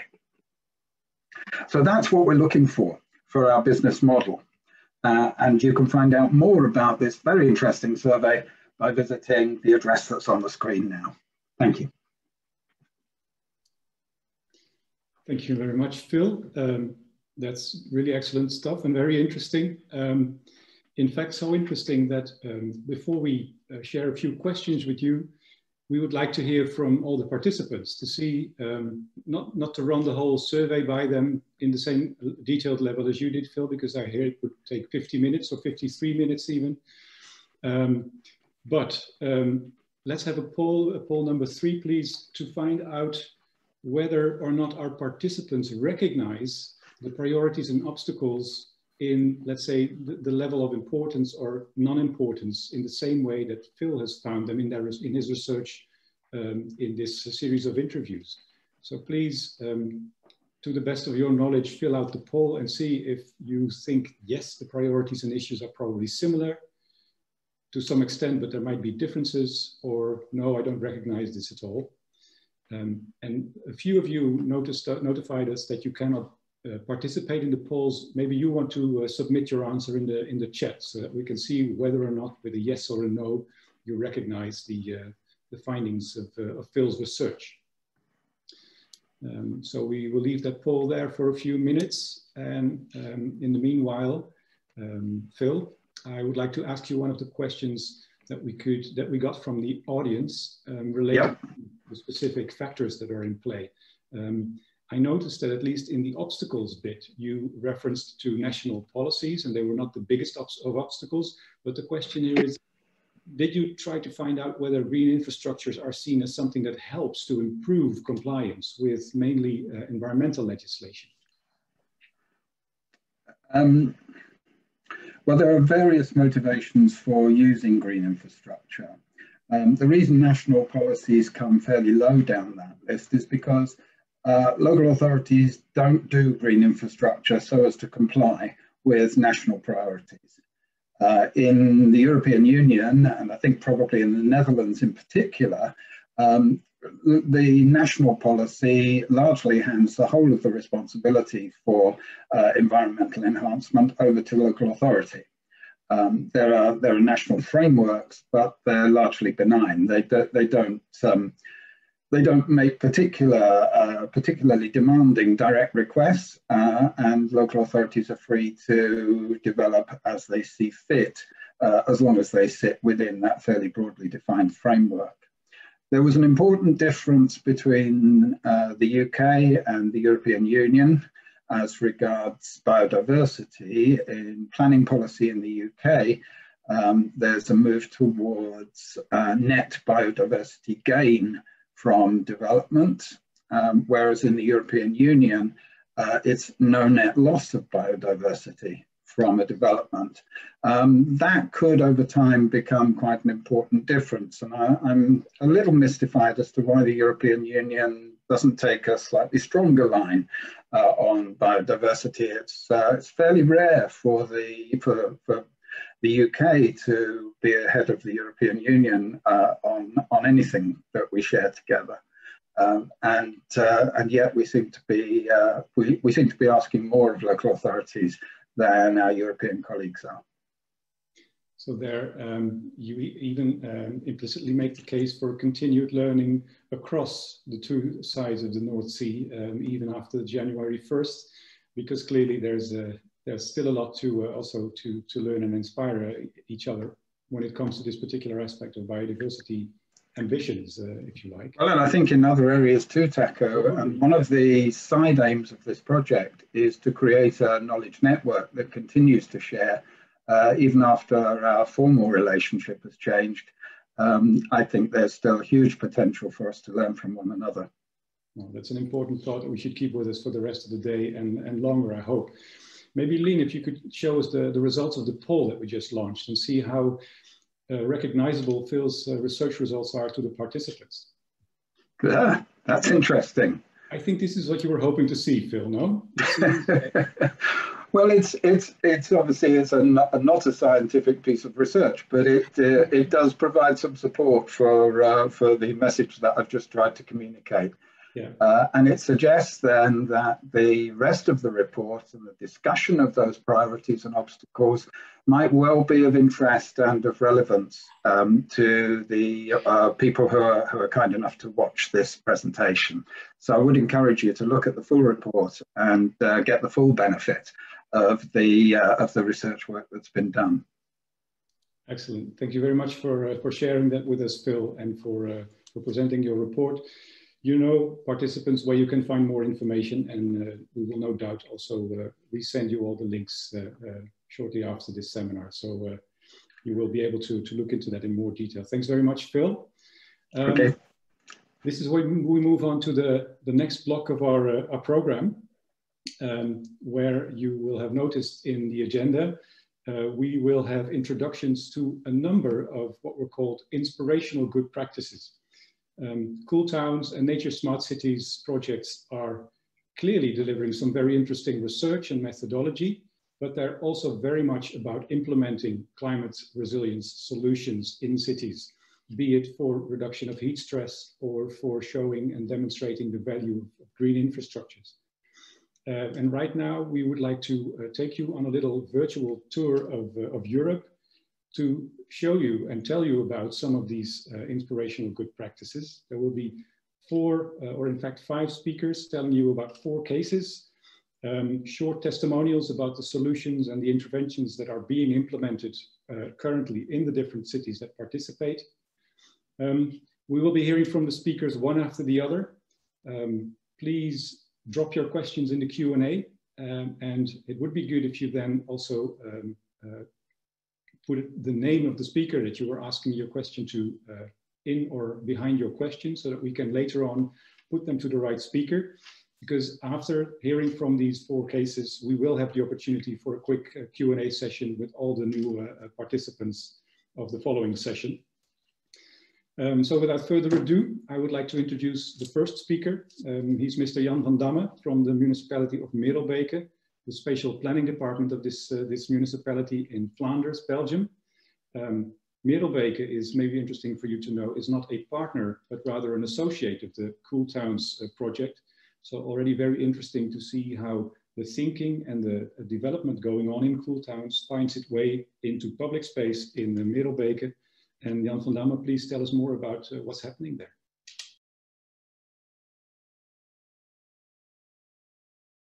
Hi everybody, I will show my presentation.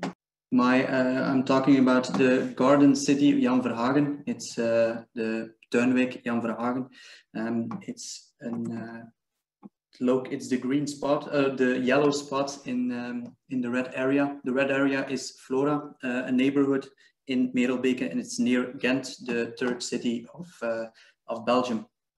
And in that spot, in the garden city, the Cool Towns project is also measuring every summer, and so we will show what we did there. the basis was the green exploring plan or groen belevingsplan Flora. What we did was analyze an area, the whole neighborhood, the normal things like the green that is nowadays there, but also more other stuff that is important in the neighborhood, like noise pollution, year of construction of buildings and neighborhoods and streets.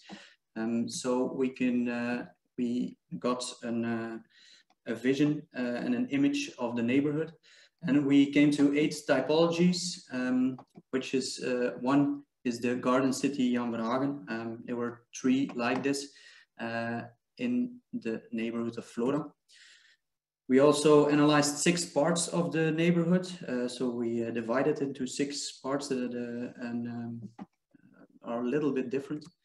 And in each part, we looked what is there today. Now, then we created a vision. Where are the quick wins in every typology? So we see here in the garden city some quick wins, and we come to it later. But also for every part that we had, we noticed the opportunities, and we did recommendations. We linked all the parts together in one vision that you see here. And we also did recommendations for the construct that it was a little bit similar in every part and in the whole neighborhood. And these are some things we like to integrate in the neighborhood, step by step, of course. Last but not least, we integrated street art in it, and we want to do it also step by step. Then we have the garden city of Jan Verhagen, and this is the vision or the street view in 2013. This is a central area, not really attractive, and this is the plan, how it was. So indeed not really attractive, but a lot of space, and a lot of space that was created for the car. We looked at the occupancy of parking spots, and there was a lot of space. So we didn't need all that space for the cars. So we had several options from a whole green ring to a little, only the central spot. We did on that central spot. We did for 1 week a simulation, for 1 weekend a simulation, September 2016, with the neighborhood, and we also presented our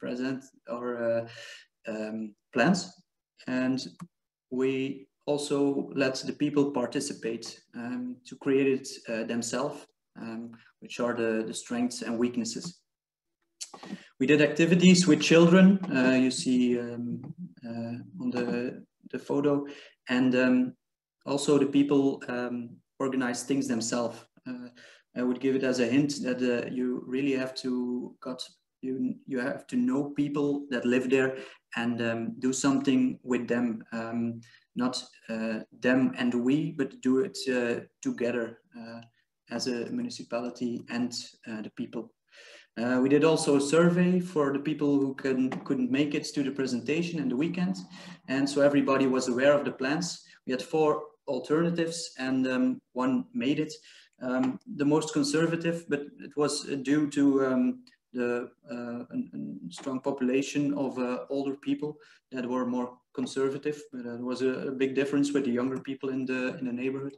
And so we had a final or a proposition. So with a central spot and also a spot at the other side of the garden city. We were chosen in 2 calls to as a laureate, and we got money to make it, not for the whole construct, but a part. Then in May 2017, we gave feedback, and we closed again the central spot. people made together a bench and things like that. It was really cool. And we announced that we would make a temporary playground. That area in green, you see here how it was in 2013, and this is 2017. It's temporary. If you look good, you notice that the street is still there. So if something went wrong, we could take it away. But it was positive, and February we got positive feedback, and in February 2018 we did the final proposition to the neighborhood. They were cool with it. They were enthusiastic, and we started with the construct in November 2019, and in the beginning of 2020 the area was rebuilt. You see one sad thing, it's maybe a too big word, but it's the cars there. It was like a compromise with the neighborhood that there would be less cars, of course, in the central area, but the people who hadn't placed there in the central space could place their car in. I'm not really glad with it now, but it's it's a compromise. But the rest of the construct, we get very good feedback, and nowadays it looks like this. Also, the toys were integrated in the playground, and it's not always sunny in Merelbeke. Sometimes it rains, but the water can infiltrate here in the wadi. One last thing, my personal favorite are the horizontal curbstones. They were reused, and why? This is an angle to use that is necessary to firefighters, to the fire trucks. It could hold a fire truck, but it won't be used as a parking spot. Instead of this thing with the concrete tiles that will be used, but things like this, they won't be used. So it's also the water can infiltrate there, so it's a win-win. Thanks for your attention. Are there questions? Thanks very much, Jan, for the moment. Please, if you will, stay with us for a bit longer so we can hear from the other cases, the other inspirational good practices first, and then we'll collect a few questions at the end. Thanks very much for this. Very inspiring. I'd like to take a look someday. So who knows when. For now, I would like to invite two speakers from the Cool Towns Consortium. The first one is Mr. Benny Pijke, who is a research and development manager with Sioen Industries, and he specializes in design and development of technical textiles. And the other is Howard Gray. He's with Green Blue Urban, based in the UK. And he will tell us more, no doubt, about what Green Blue Urban is about, if the name doesn't tell you so immediately. And he is all about training and educating people, and also supporting constructors on the ground for installing solutions to plant trees in places where they normally wouldn't go and grow.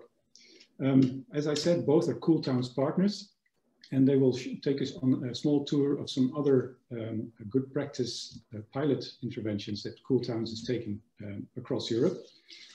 Before we hear from Howard, he would like you to share your thoughts with us. And we have another little poll ready.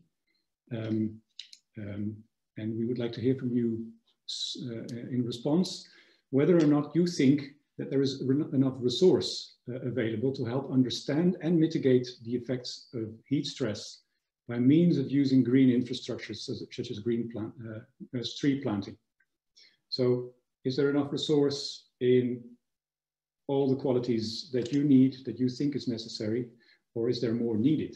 Do you think it's absolutely available, it's hardly available, or not at all? Again, if you don't see the poll for some reason, you could answer in the chat function and we can take your response on board. Ling, do we have a first intermediate result? 20 more seconds, and then I will ask Howard to get started. Or Howard, would you like to get started and hear the results later on? How would you like to do this? Could you please switch on your microphone?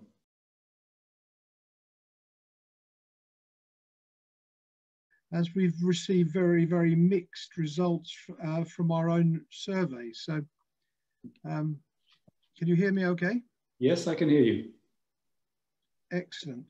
Well, that is fascinating. That is really fascinating. That most of our local authorities, most of our local authority areas, there's hardly the means to help understand and mitigate these effects.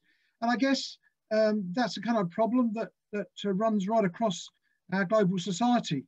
That there's so many claims on finance, on means, that it's moved down the list. And I thought it's very interesting what Dr. Bax said earlier on, that it's this problem of prioritization and silos in our different areas. Let me just share this screen. What we find is that the whole idea of a green infrastructure scheme is because it embraces so many different disciplines, it's very hard for people to truly understand it.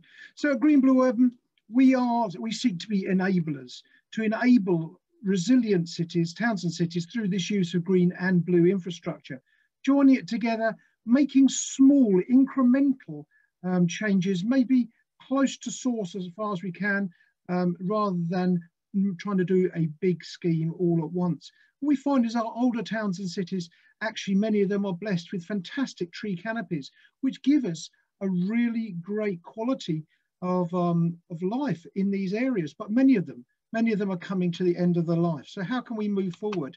Well, we're really, really proud to be involved with Cool Towns and with the partners that we're working with, because we believe this is really opening eyes right across industries as to what can be done.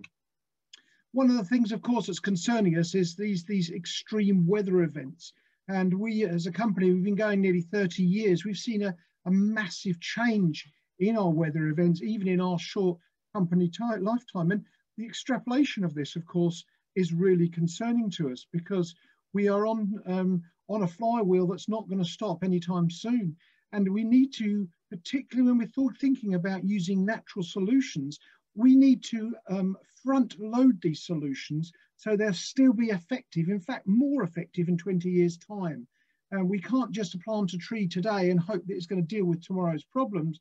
If we plant trees and green infrastructure properly, then we find in 20 years' time it's becoming really mature. It's bringing us massive benefits. And we see these problems as not only heat stress, but then we see these other climate issues, such as these increased weather events. And this is actually a town in Wales. We're working with the local authority there to see if we can mitigate against these incredibly damaging floods.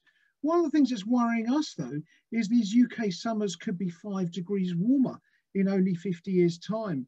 And we're already seeing this last 3 summers, we've seen fantastic summers for those that like the sun, but actually fatal summers for those that don't. And nature itself gives us an idea of how we need to think about dealing with these summer events. What we find is that nature is very good at understanding what can be achieved. This isn't green infrastructure, this is actually electricity generating wind turbine, but it's providing this shade.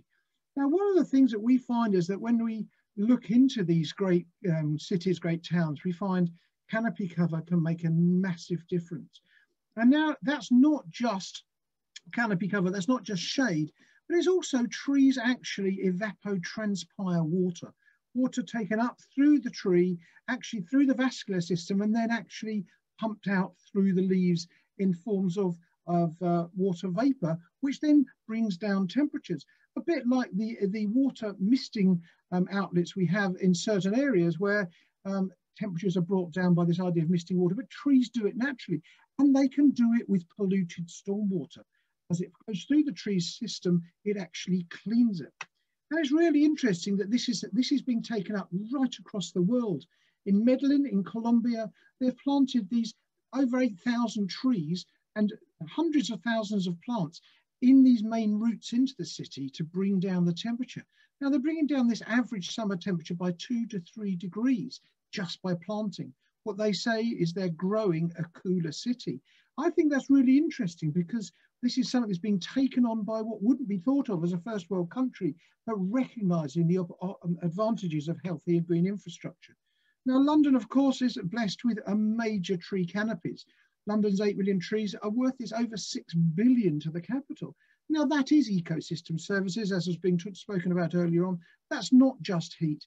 That is a lot of that stormwater retention, that may be air pollution, and that may be all the other biodiverse benefits. But it's really important that we value these infrastructure. We see some of our trees in our cities are not actually bringing us any value at all. In fact, some of them are liabilities. Now, these trees here, these X-trees here, really hadn't been thought about. And so this area, which should have been a nice canopied, cool area, is far from it. And even when the trees do get going, sometimes we have them as liabilities. Great trees, great city, but it's causing us all sorts of problems because we haven't considered the needs of the trees and the way it grows. So at Green Blue Urban, we look at every element that a tree needs to really be successful, whether it's actually looking after the soil. So that's making sure that there's got some soil management, make sure the soil doesn't get compacted through soil cells. We've got root management that actually directs the roots where we want them. We have aeration to keep the soil alive. We have irrigation, and we have above ground protection in terms of tree grills and guards. Now, we've been working on one of the pilot cases here in Breda. We've actually putting the tree pit together. Now, the storm water has the availability to go into this. So when it rains, it can flood into the tree pit. And actually the soil mix means that up to 20% of that soil volume can be retained water, which the tree then can draw out of that when the weather conditions are right. There doesn't seem to be any limit to the amount of water that a tree can draw if there's water available and the climatic conditions are okay. Another scheme we're working on is the one in Southend that's already been mentioned. We're actually putting trees all the way down this street to actually deal with this, to bring this cooling effect right into where we actually need it. We worked with a job in Bristol. This wasn't a Cool Towns project, but where we planted small trees in big volumes, and they've turned out to be amazing trees, giving amazing canopies. I was there last year in the summer, and we just saw people just sitting out there under the shade of the tree because it was a most pleasant place to be. Another one is St. Peter's Square in Manchester. There again, huge trees giving us this amazing cooling effect. What they say is a mature street tree can give us the cooling effect of 10 room-sized air conditioning units without that energy factor, and actually continually year on year growing, becoming more effective. And this was one in Glasgow, which isn't exactly known for its heat island effect a lot of the time, but this is the city actually invested in planting trees down the middle of what was a very vehicle-dominated street. Now, these trees take some of the rainwater off the paving, off the hard paving, and they actually give a separation. So it's there partly for climate control, but it's also for providing a separation to make people feel safe cycling, safe walking, and safe sitting. One of the projects we have worked on is in Newmarket, where we were part of a school project where they actually planted a sustainable drainage tree pit system in front of the school to actually help draw pupils in to what's happening, to understand the way that water comes off the school and it can be actually diverted into the tree pit. That tree takes that up. One very interesting scheme we did was in Yorkshire, where they actually extended a road width by an extra lane. They had no drainage. So they actually did a joint up 6 trees, all joined up in a tree pit. The water simply now runs off the road, through this tree pit, down through a bioremediation soil, and then actually infiltrates into the ground below. These trees have seen phenomenal growth, and we did testing on the actual sap flow. So we're measuring the volume of water that's being taken up by these trees. And it is estimated from the testing that we did, we could be getting 4 litres of an hour for taken out of per tree up out of the ground and actually transpired. So this is doing more than just holding water. This is actually actively cooling the towns and cities. And finally, just like to mention Grange Town in Wales, which is a great scheme in Cardiff, where they actually disconnected all the surface water sewers actually from the street, from the housing, and they replaced them with these rain gardens with tree pits in. So they're ticking all the boxes. They're looking at sustainable drainage, they're looking at heat mitigation, they're looking at biodiversity and amenity value.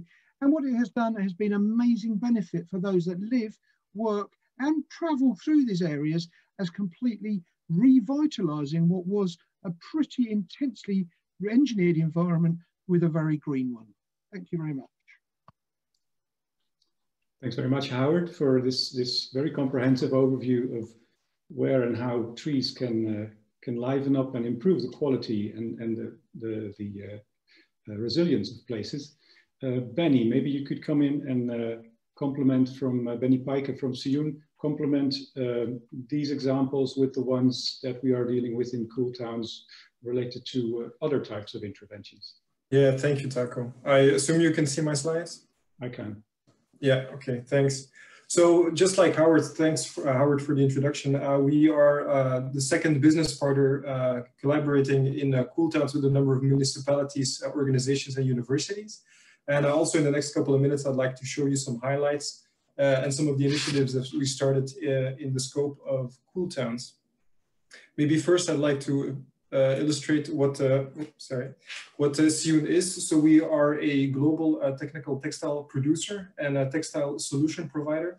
We have 3 divisions focused on coated technical textiles, but also protective apparel and chemicals, which basically colorants for many day-to-day products. And as we're a global company, we have a revenue of about €500 million a year. We participate to Cool Towns with 3 engineered solutions, which basically are a toolkit for municipalities and regions to cool down their local sites. And those 3 product types are shade sails for shading the horizontal surfaces, facade membranes, which are open membranes that you can attach to a building facade to both cool the outside environment as well as drastically reduce the energy need for cooling a building. And a third, which is a spin-off of those facade membranes, which is a technical complex that we have developed to facilitate installing living walls. And that actually permits both passive cooling of the facade as well as active cooling of the surrounding environment. And those living walls can be implemented both outdoors and indoors. For Sioen, we had a number of focal points in Cool Towns because when we participate to a project, we want to expand our knowledge base and then disseminate that information because we are a textile manufacturer. So we wanted to do some research to show really the data, why you would want to have green or other technical solutions in the city.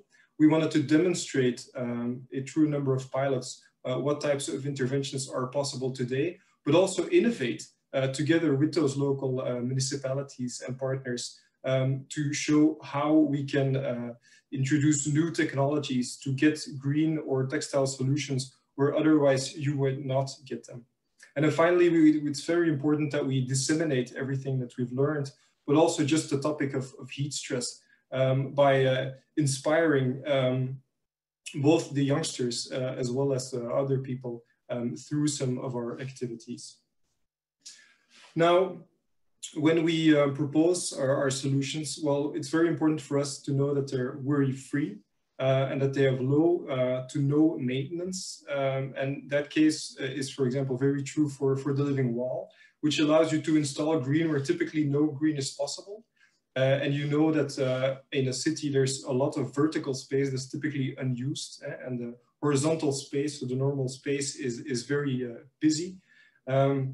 And through living walls, you can actually green and cool the city. And here, through the research that we've done in Cool Towns, we actually showed that right next to the living wall at our headquarters in Ardooien, we were able to cool this environment during the day by 5 degrees. And Howard just showed that that's about the temperature difference that you have today in cities due to both climate change, but also compared to rural areas. So you can cool substantially the urban environment. In a second campaign in our research, we've done another type of research, and we've used both thermal imaging as again the weather stations by monitoring the heat stress index next to our living wall, also next to a concrete wall. And then as a control site, we use one far from the wall. And we already showed that compared to a conventional wall, you can have up to 5 degrees difference. But what actually happens with true living walls is that during the day, you can actually completely negate the heating effect of a wall in an environment. And you will see that in the results on the right-hand side, that it's as if the wall isn't there when you have a green wall. And for the next campaign, we will do the same research, but throughout the day, but also the evening and the night, because the concrete wall will then irradiate infrared heat that we expect to be drastically lower than with our living wall system compared to a conventional wall. The next phase in Cool Towns, of course, was to demonstrate through a couple of pilots. And there we are working together with the public school in Zelzate through the partnership with the province of East Flanders, where we will install a 50 square meter living wall at the public school. And for that, we are pre-growing a number of living wall panels at one of our partners in Belgium. But what you see at the bottom of the green wall, you see this light green stretch. And that is actually to have this interaction with the student activities. And the students will actually use that area of the living wall to start vertically garden at the school. So there's a educative element to having that green wall. And also there's a link to the cafeteria of the school, where they can grow herbs and certain plants that they can then use in cooking classes at the school. So it's a very educational experience, as well as part of a bigger project to green the school and make it more climate adaptive. Then with our partner Middelburg, we will update an existing bus stop and driver rest area by coating it with our textiles and actually having a greener driver rest area.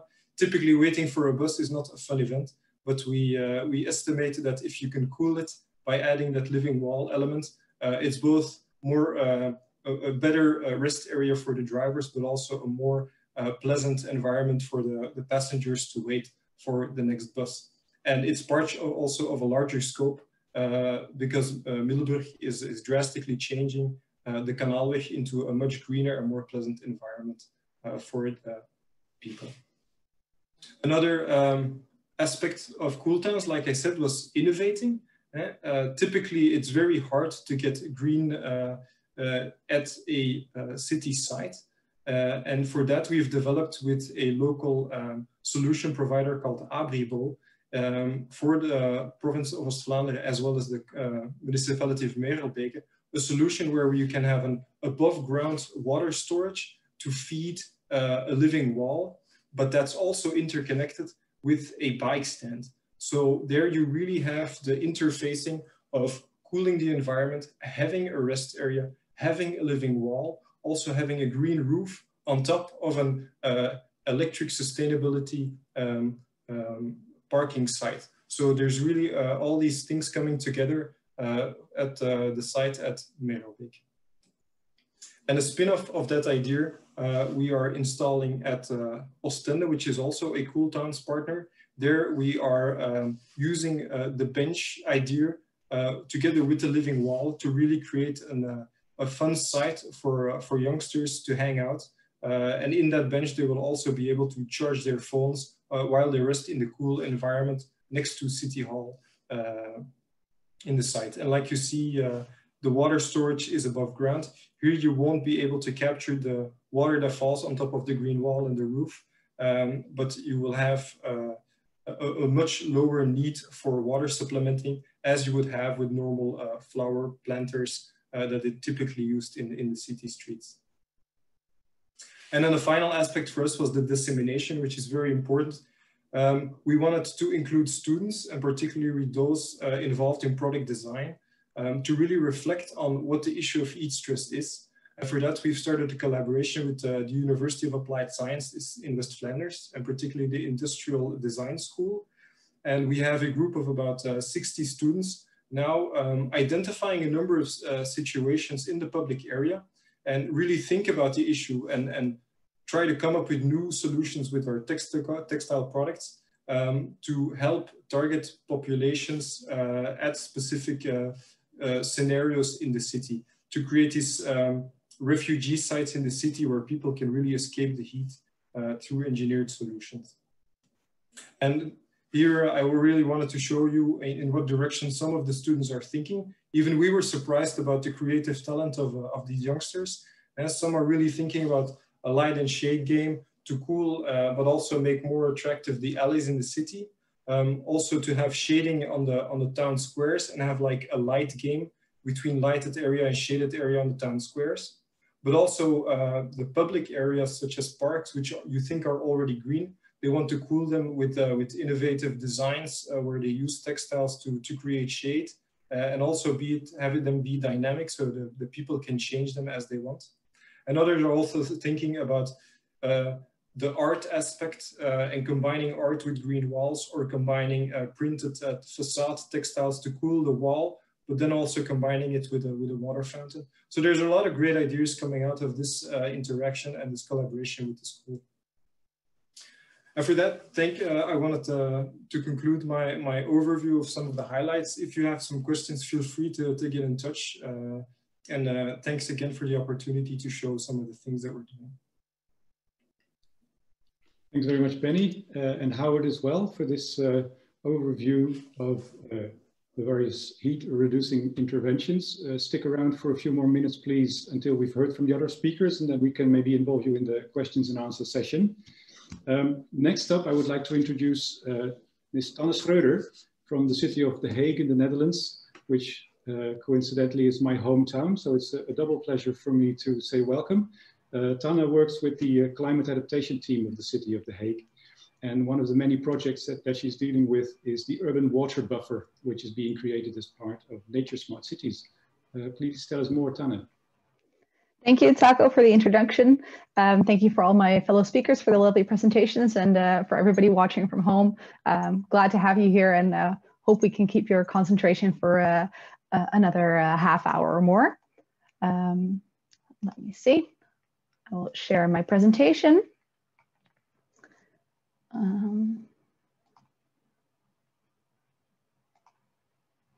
There we go. Okay, so today I'd like to take the time to tell you about the urban water buffer, which is a new innovative system that we have been integrating into an existing project in which we are transforming the Confliet Square into the Confliet Park. So here I have a number of before situations. In The Hague, we are focusing for the next few years on something that we call verdichten, verduurzamen en vergroenen, translated to compressing or condensing the city, making the city more sustainable and greening the city. Well, if we look at this square, we can see that there's quite a big area of space, but that it has not been optimally used. So there was a project to update the square, and we thought the urban water buffer would be a great addition to this for a number of reasons. Mainly here you can see that this area has a lot of heat stress, and we would really like a park to be a place where people can cool down, be outside in the summer in the hot time, and be a nice place to be. Here you can see that while it's not necessarily warmer, it's not necessarily cooler, so it could be definitely be optimized. Similarly, as we have heard before, one of the other problems of climate change is heavy rainfall and the damage that it causes. And here you can see within the square as well that that is the case within this area. So overall, we can see that this area is within the neighborhood Lac, and the quality of life and the quality of public spaces is not up to par. So that also further shows the reason for this project. Now, before that, I'm going to show you the design that we came up with. I would like to talk to you about participation. This was a very important aspect to us. It was important that it was a park for the people, that they had have the ability to put input into it, So they were very involved in the design process. We sat with citizens as well as school children, and also in the realization process, searching out small local businesses to see what they could do in the process of realizing this project. And this was all done via the Coalitie LAC, which is a residency panel. And together we came up with the following design.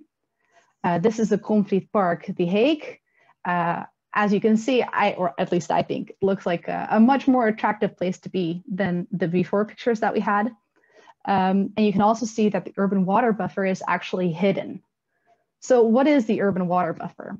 Well, the urban water buffer is a circular water system that purifies water and stores it locally so that it can be used at a later point in time.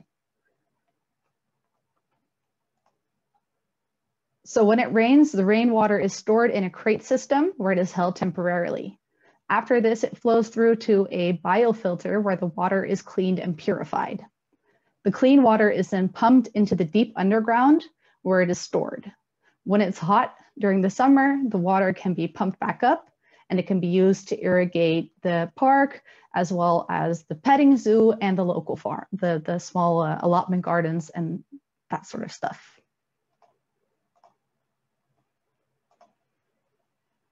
There we go.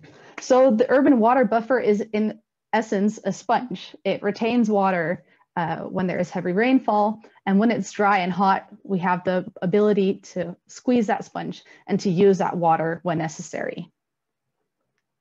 So all in all, the retention system, it's a 70 cubic square water storage system which holds the water, and the treatment aspect contains a 30 square meter biofilter to clean the water, and the aquiferic storage is 35,000 cubic meters of storage in the deep underground. And also, one of the great things is that we were able to disconnect surface area, but we also, in cooperation with local housing associations, were able to disconnect 1,000 square meters of roof. So these were detached from the sewer system. So that not only means that we make the park work as well as we can for the area, but we also relieved some of the tension on the system of The Hague as a whole. And of course, a great green park with 250,000 square meters, including green surfaces, trees, an allotment garden, an urban farm, playground, really a place for people to come outside and to enjoy nature in a comfortable way. So here you can see a picture from a while back. I think this was taken in April or May with our council member, because we have been well on our way to realizing this project.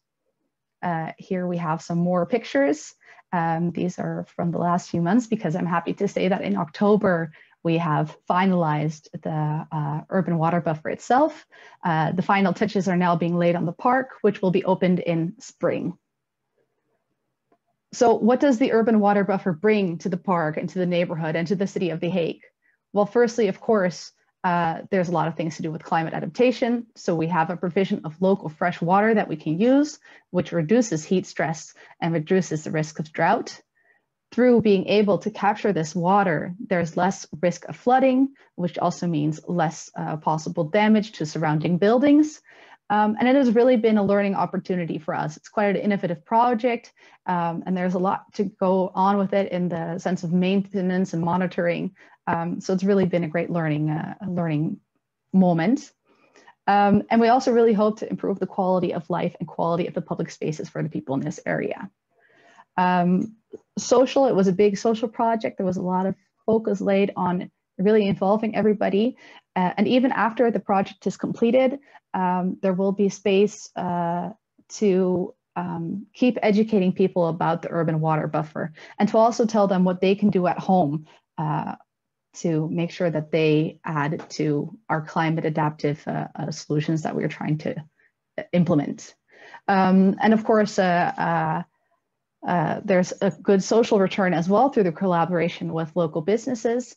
And we are very happy to receive additional funding through the Climate Kick project, which will help with developing the monitoring plan.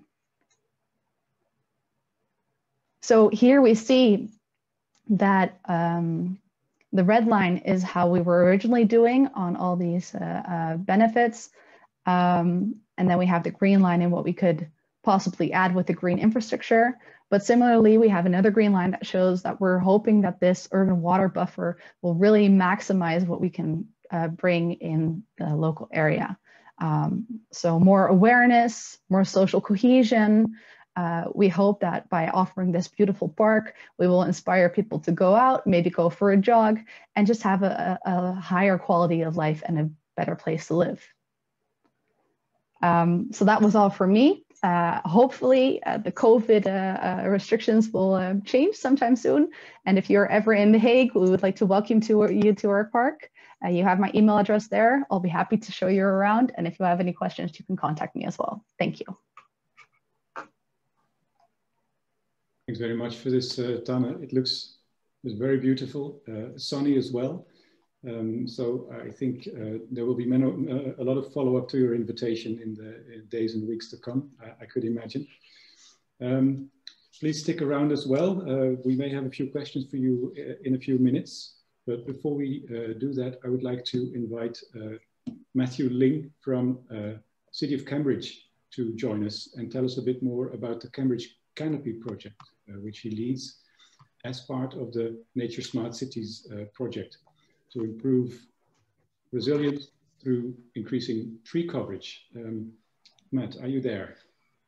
Hello, yeah, I'm just trying to get my slides. Can you see them? I can, yes. Is that in just presentation mode? It's not yet.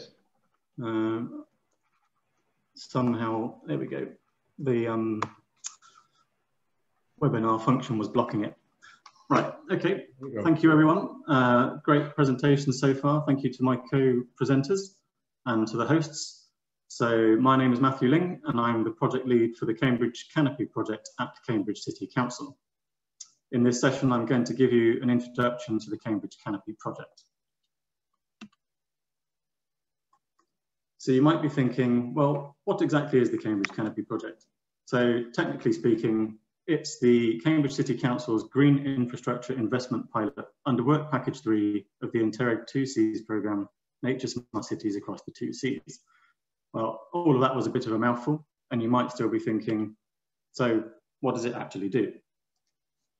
So simply put, the Cambridge Canopy project is all about trees, specifically planting more of them and giving better protection to the ones that we already have. And as with the other pilots being implemented through the Nature Smart Cities project, the reason for doing this is to make Cambridge more climate resilient, helping the city to adapt to the likely impacts that will be brought about by climate change and contribute to mitigating or lessening its effects. We're using trees as a green infrastructure solution to achieve this climate resilience. So in other words, finding natural solutions in place of more traditional built or engineered options for helping us to tackle the climate emergency. And all of this is obviously very important because, as many leading figures and organisations have widely communicated, climate change is the greatest threat to life as we know it. Extreme events, phenomena, and impacts linked to the effects of climate change are increasingly being recorded right across the world. And these will impact all of us in many and differing ways, regardless of where we live. And this will be of particular importance in urban settings. The UN project that the global population will be 9.7 billion people in 2050.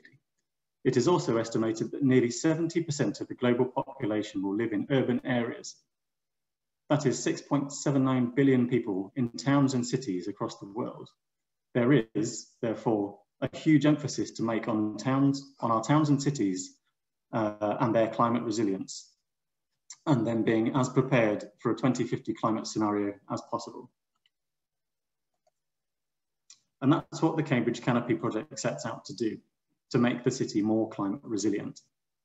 The Cambridge Canopy project is an urban forestry initiative, the main aim of which is to grow our urban forest by 2%. But before we delve into that in more depth, first, what is urban forestry? Unlike the image here, urban forestry does not mean building trees or tree-like structures. In fact, urban forestry is an approach of managing trees in urban environments. It requires that all trees in a town or city are seen and managed as one continuous single population. By considering all the trees in Cambridge as a single unit, regardless of who owns them, we can seek to maximise the social, environmental and economic benefits they provide. By considering the cumulative benefits supplied by the entire tree population across towns and cities in this way, it is possible to measure and manage the impact on and influences of our trees on processes such as climate change. So let's take a look at Cambridge's urban forest. The current tree canopy cover of Cambridge's urban forest extends to 17% of the total area of the city. It is made up of more than 330,000 individual trees and shrubs exceeding 1.2 metres in height. Of these trees, by far the greatest majority are privately owned. More than 74% of the city's trees are privately owned. That is nearly 250,000 individual trees residing in residential gardens, college grounds, or on other institutional land. And this is perhaps not surprising, given that 77% of the city is made up of privately owned land. And the greatest single land use in Cambridge is residential land, covering a total of 39% of the city. As briefly touched upon earlier, the headline aim of the Cambridge Canopy Project is to grow tree canopy cover in the city by 2%, from 17% which it's at currently to 19%. To achieve this, modelling suggests we need to plant an additional 16,000 trees across the city. Through the Cambridge Canopy Project, Cambridge City Council will be planting 2,000 nursery-raised standard-sized trees across streets and open spaces in the city. Whilst our 2% target might sound modest, in real terms, this will mean an additional 82 hectares of the city being covered by tree canopy. Or to help you visualise that, that's equivalent to about 120 football pitches covered by trees. In addition to the 2,000 trees we will be planting on public open spaces, we will also give away 1,500 half-standard sized trees through resident engagement schemes, such as the popular Free Trees for Babies scheme, which Cambridge City Council has been running for the past 20 years. But this still means we need to find a further 12,500 trees to hit our magic 16,000 tree target to help us realise that 2% canopy cover increase. And for this, we're working hard to engage with the city residents and other landowners to encourage the planting of trees on private land.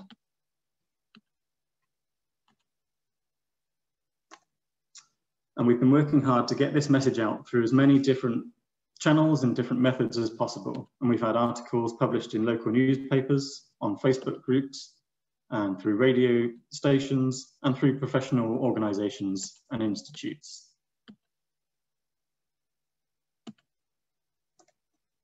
Our communication and outreach centres on raising awareness of the huge range of benefits that can be realised from having more trees and more canopy cover in our urban forest, and from it being more resilient and healthier. And this doesn't just extend to the climate benefits that trees provide. Trees really are like the superheroes of the natural world. Their presence and being exposed to them has been found to have measurable benefits on us in numerous ways. Here are just a few of those ways, including the reduction of stress, aiding post-surgical recovery, and reducing the rates of violent crime in our cities. But they also clean our air, protect us from noise pollution, provide us with building materials and food, and can lessen the effects of severe weather events. And these benefits are realised by everyone. The urban forestry concept sees us manage a city's trees as one population, regardless of ownership. And this same approach means that the benefits that are provided by every individual tree in our collective urban forest are realised by all residents, users, and visitors to our city alike. Even without consciously knowing it, everyone benefits from the services provided by the trees in our urban forest. Unlocking the potential of residential land in the city is key to the Cambridge Canopy Project. The front and back gardens of the city are like green oases. They already provide homes to hundreds of thousands of trees and shrubs, and they form the spine of our urban forest. but they also offer the greatest potential for growing our urban forests further. As we noted earlier, 39% of the total land area of Cambridge is residential. And breaking this down a bit further, we find that there are more than 54,000 individual residences in Cambridge. And it's estimated that more than 45,000 of these have at least a front or a back garden. So, if each one of these properties with a garden planted a single new tree, we would have 45,000 new trees, increasing the total tree population of the city by more than 13%. So it's through this urban forestry approach and using the principles of manage more, plant more, protect more, and engage more that the Cambridge Canopy Project seeks to make the city more climate resilient. The urban forest, by its nature, is a multi-stakeholder asset which provides benefits to all residents and users of Cambridge, with or without consciously knowing it. Through fostering the message that climate change is the challenge that will affect us all, and that each one of us has a role to play and a care of duty to execute in tackling it, we hope to raise awareness of and buy into the virtues of a healthy and robust urban forest. With this raised awareness and buy-in, it's possible to see that by working together and collectively pulling towards a common goal, our contributions can add up to make a difference locally and beyond. Our small individual actions to be more climate conscious when brought together and considered and counted for as one can achieve considerable impact. By each planting one new tree in our gardens, for example, and helping to grow our urban forest, in turn, this contributes to wider tree planting and tree cover targets, helping to increase our national level contributions to combating climate change, and showing us how our contributions really do scale up to contribute to achieving global level impact.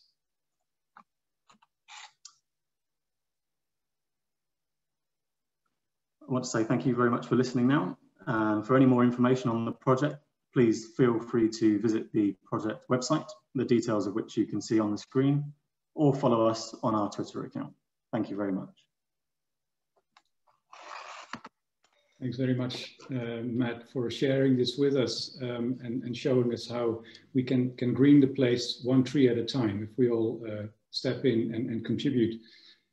We're almost out of time, but there are a few more minutes available for sharing a few questions with the speakers.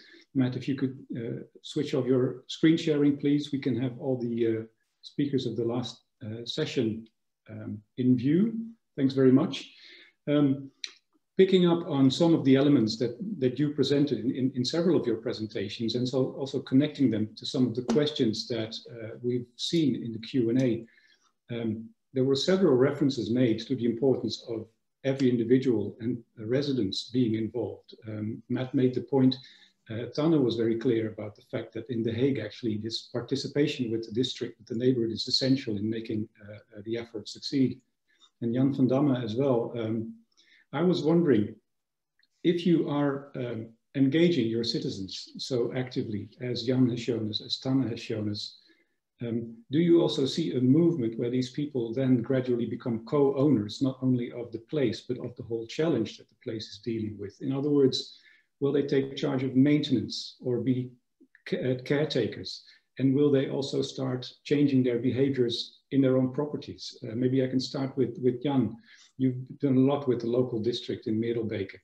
Did this also spill over into their private properties, for instance? Are these people now more climate-minded?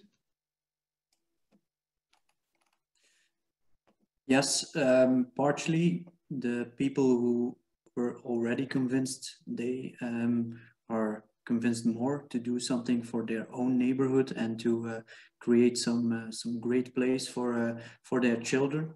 The people who aren't convinced are sometimes, yeah, I noticed a little bit more enthusiasm, but it's difficult to get also that kind of people. Tanne, is that something that you experience as well in The Hague, particularly knowing the city myself? You're in a quite challenging neighborhood, I can imagine, in terms of participation. Yeah, good question. It is, of course, what we hope. It's what we aspire, and we also hope to inspire through this project. So I guess it'll be a bit of a case of time will tell. We really hope that is the case. There were several things that were already part of the square, such as the allotment gardens, and those will be retained as well. And there were lots of people who were very excited to know whether or not the cow, which was there previously, would also come back. So we're hoping at least that this enthusiasm for nature will also grow into something more, and we will see. Right, so you lead by example as a local authority, and hopefully it will spill over into your community in the way that Matt has demonstrated us how it works in Cambridge, right, with your Trees for Babies program and so forth. Another aspect that also keeps popping up, and it's more directly perhaps related to the tree as a solution, because we've been hearing different types of solutions. There are so many different species and they grow so slowly. Maybe Matt and then Howard, what can you tell us about selecting the right tree? Does it matter? Are there certain trees that are better at capturing climate effects, at reducing heat, at retaining water, at withstanding our evolving climate? How do you see that? Thank you. Yeah, for sure. There's a lot of work. It's an art. It's my colleagues take all of the credit for this. I think the tree officers in the tree team at the City Council, they rely upon their knowledge and their technical know-how to review the space that's available for the trees, and the concept of the right tree in the right place is applied. So, you know, there's a tree for every available option, and that is a fine balance of, do you want a huge, great big tree that will provide more shade? Or do you want a tall, slender tree that's going to fit into a narrow street scheme? So yeah, there's absolutely a fine balancing act there. Bigger trees with great big canopies with large leaves are going to create a huge amount of shade, and they're going to be better in parks or really big plazas or town squares, for example. But that's not going to be right for every location. I'm sure Howard can expand further on that. Howard, anything to add? Thank you, Matt. Totally agree. Really, we have to look at, when we're choosing a tree species, as to what we are looking to actually achieve from doing so. So you might have a tree that's very good in terms of heat stress, like Matt has referred to, big leaves, but then we get the highway guys who say those leaves block up our drains, so that they are looking for something else. So we often have to come to a compromise between what we are actually trying to achieve and what the parameters or limitations are. Also bearing in mind that if we're looking for things like water retention, holding back, attenuating our stormwaters, it's good to have something that's evergreen. It's always worth bringing in some sort of 12-month of the year tree that gives us something all the year round. Just be aware though, if we're talking about water attenuation in trees, we need to think about trees that are can tolerate salts. This is, we do see salt damage to trees, not only through the roots, but actually salt on the canopy on some trees. So yeah, fully agree. Right tree, right place, for the right reasons, in the right way. Thanks very much, Matt and Howard. Maybe a final quick question to also bridge the different disciplines that we have on the table. Tanna's project, of course, is very integrated in the sense that it has a social dimension, it has a greening dimension, an engineering dimension. I was wondering, maybe Benny, also from you as a research and development pioneer, if you like, with your work on textiles and materials, do you see an increased role for these, let's say, artificial man-made materials in mitigating climate effects, or should we stick mainly to trees and all that nature offers us?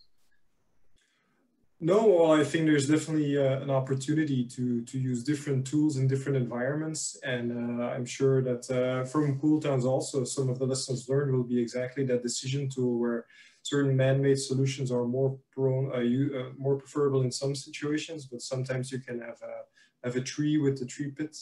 So I think it'll definitely depend on the local situation, and I'm sure that engineering companies and all the partners are willing to share information that we've collected to find a proper solution for the people attending the seminar. Thanks very much, Benny.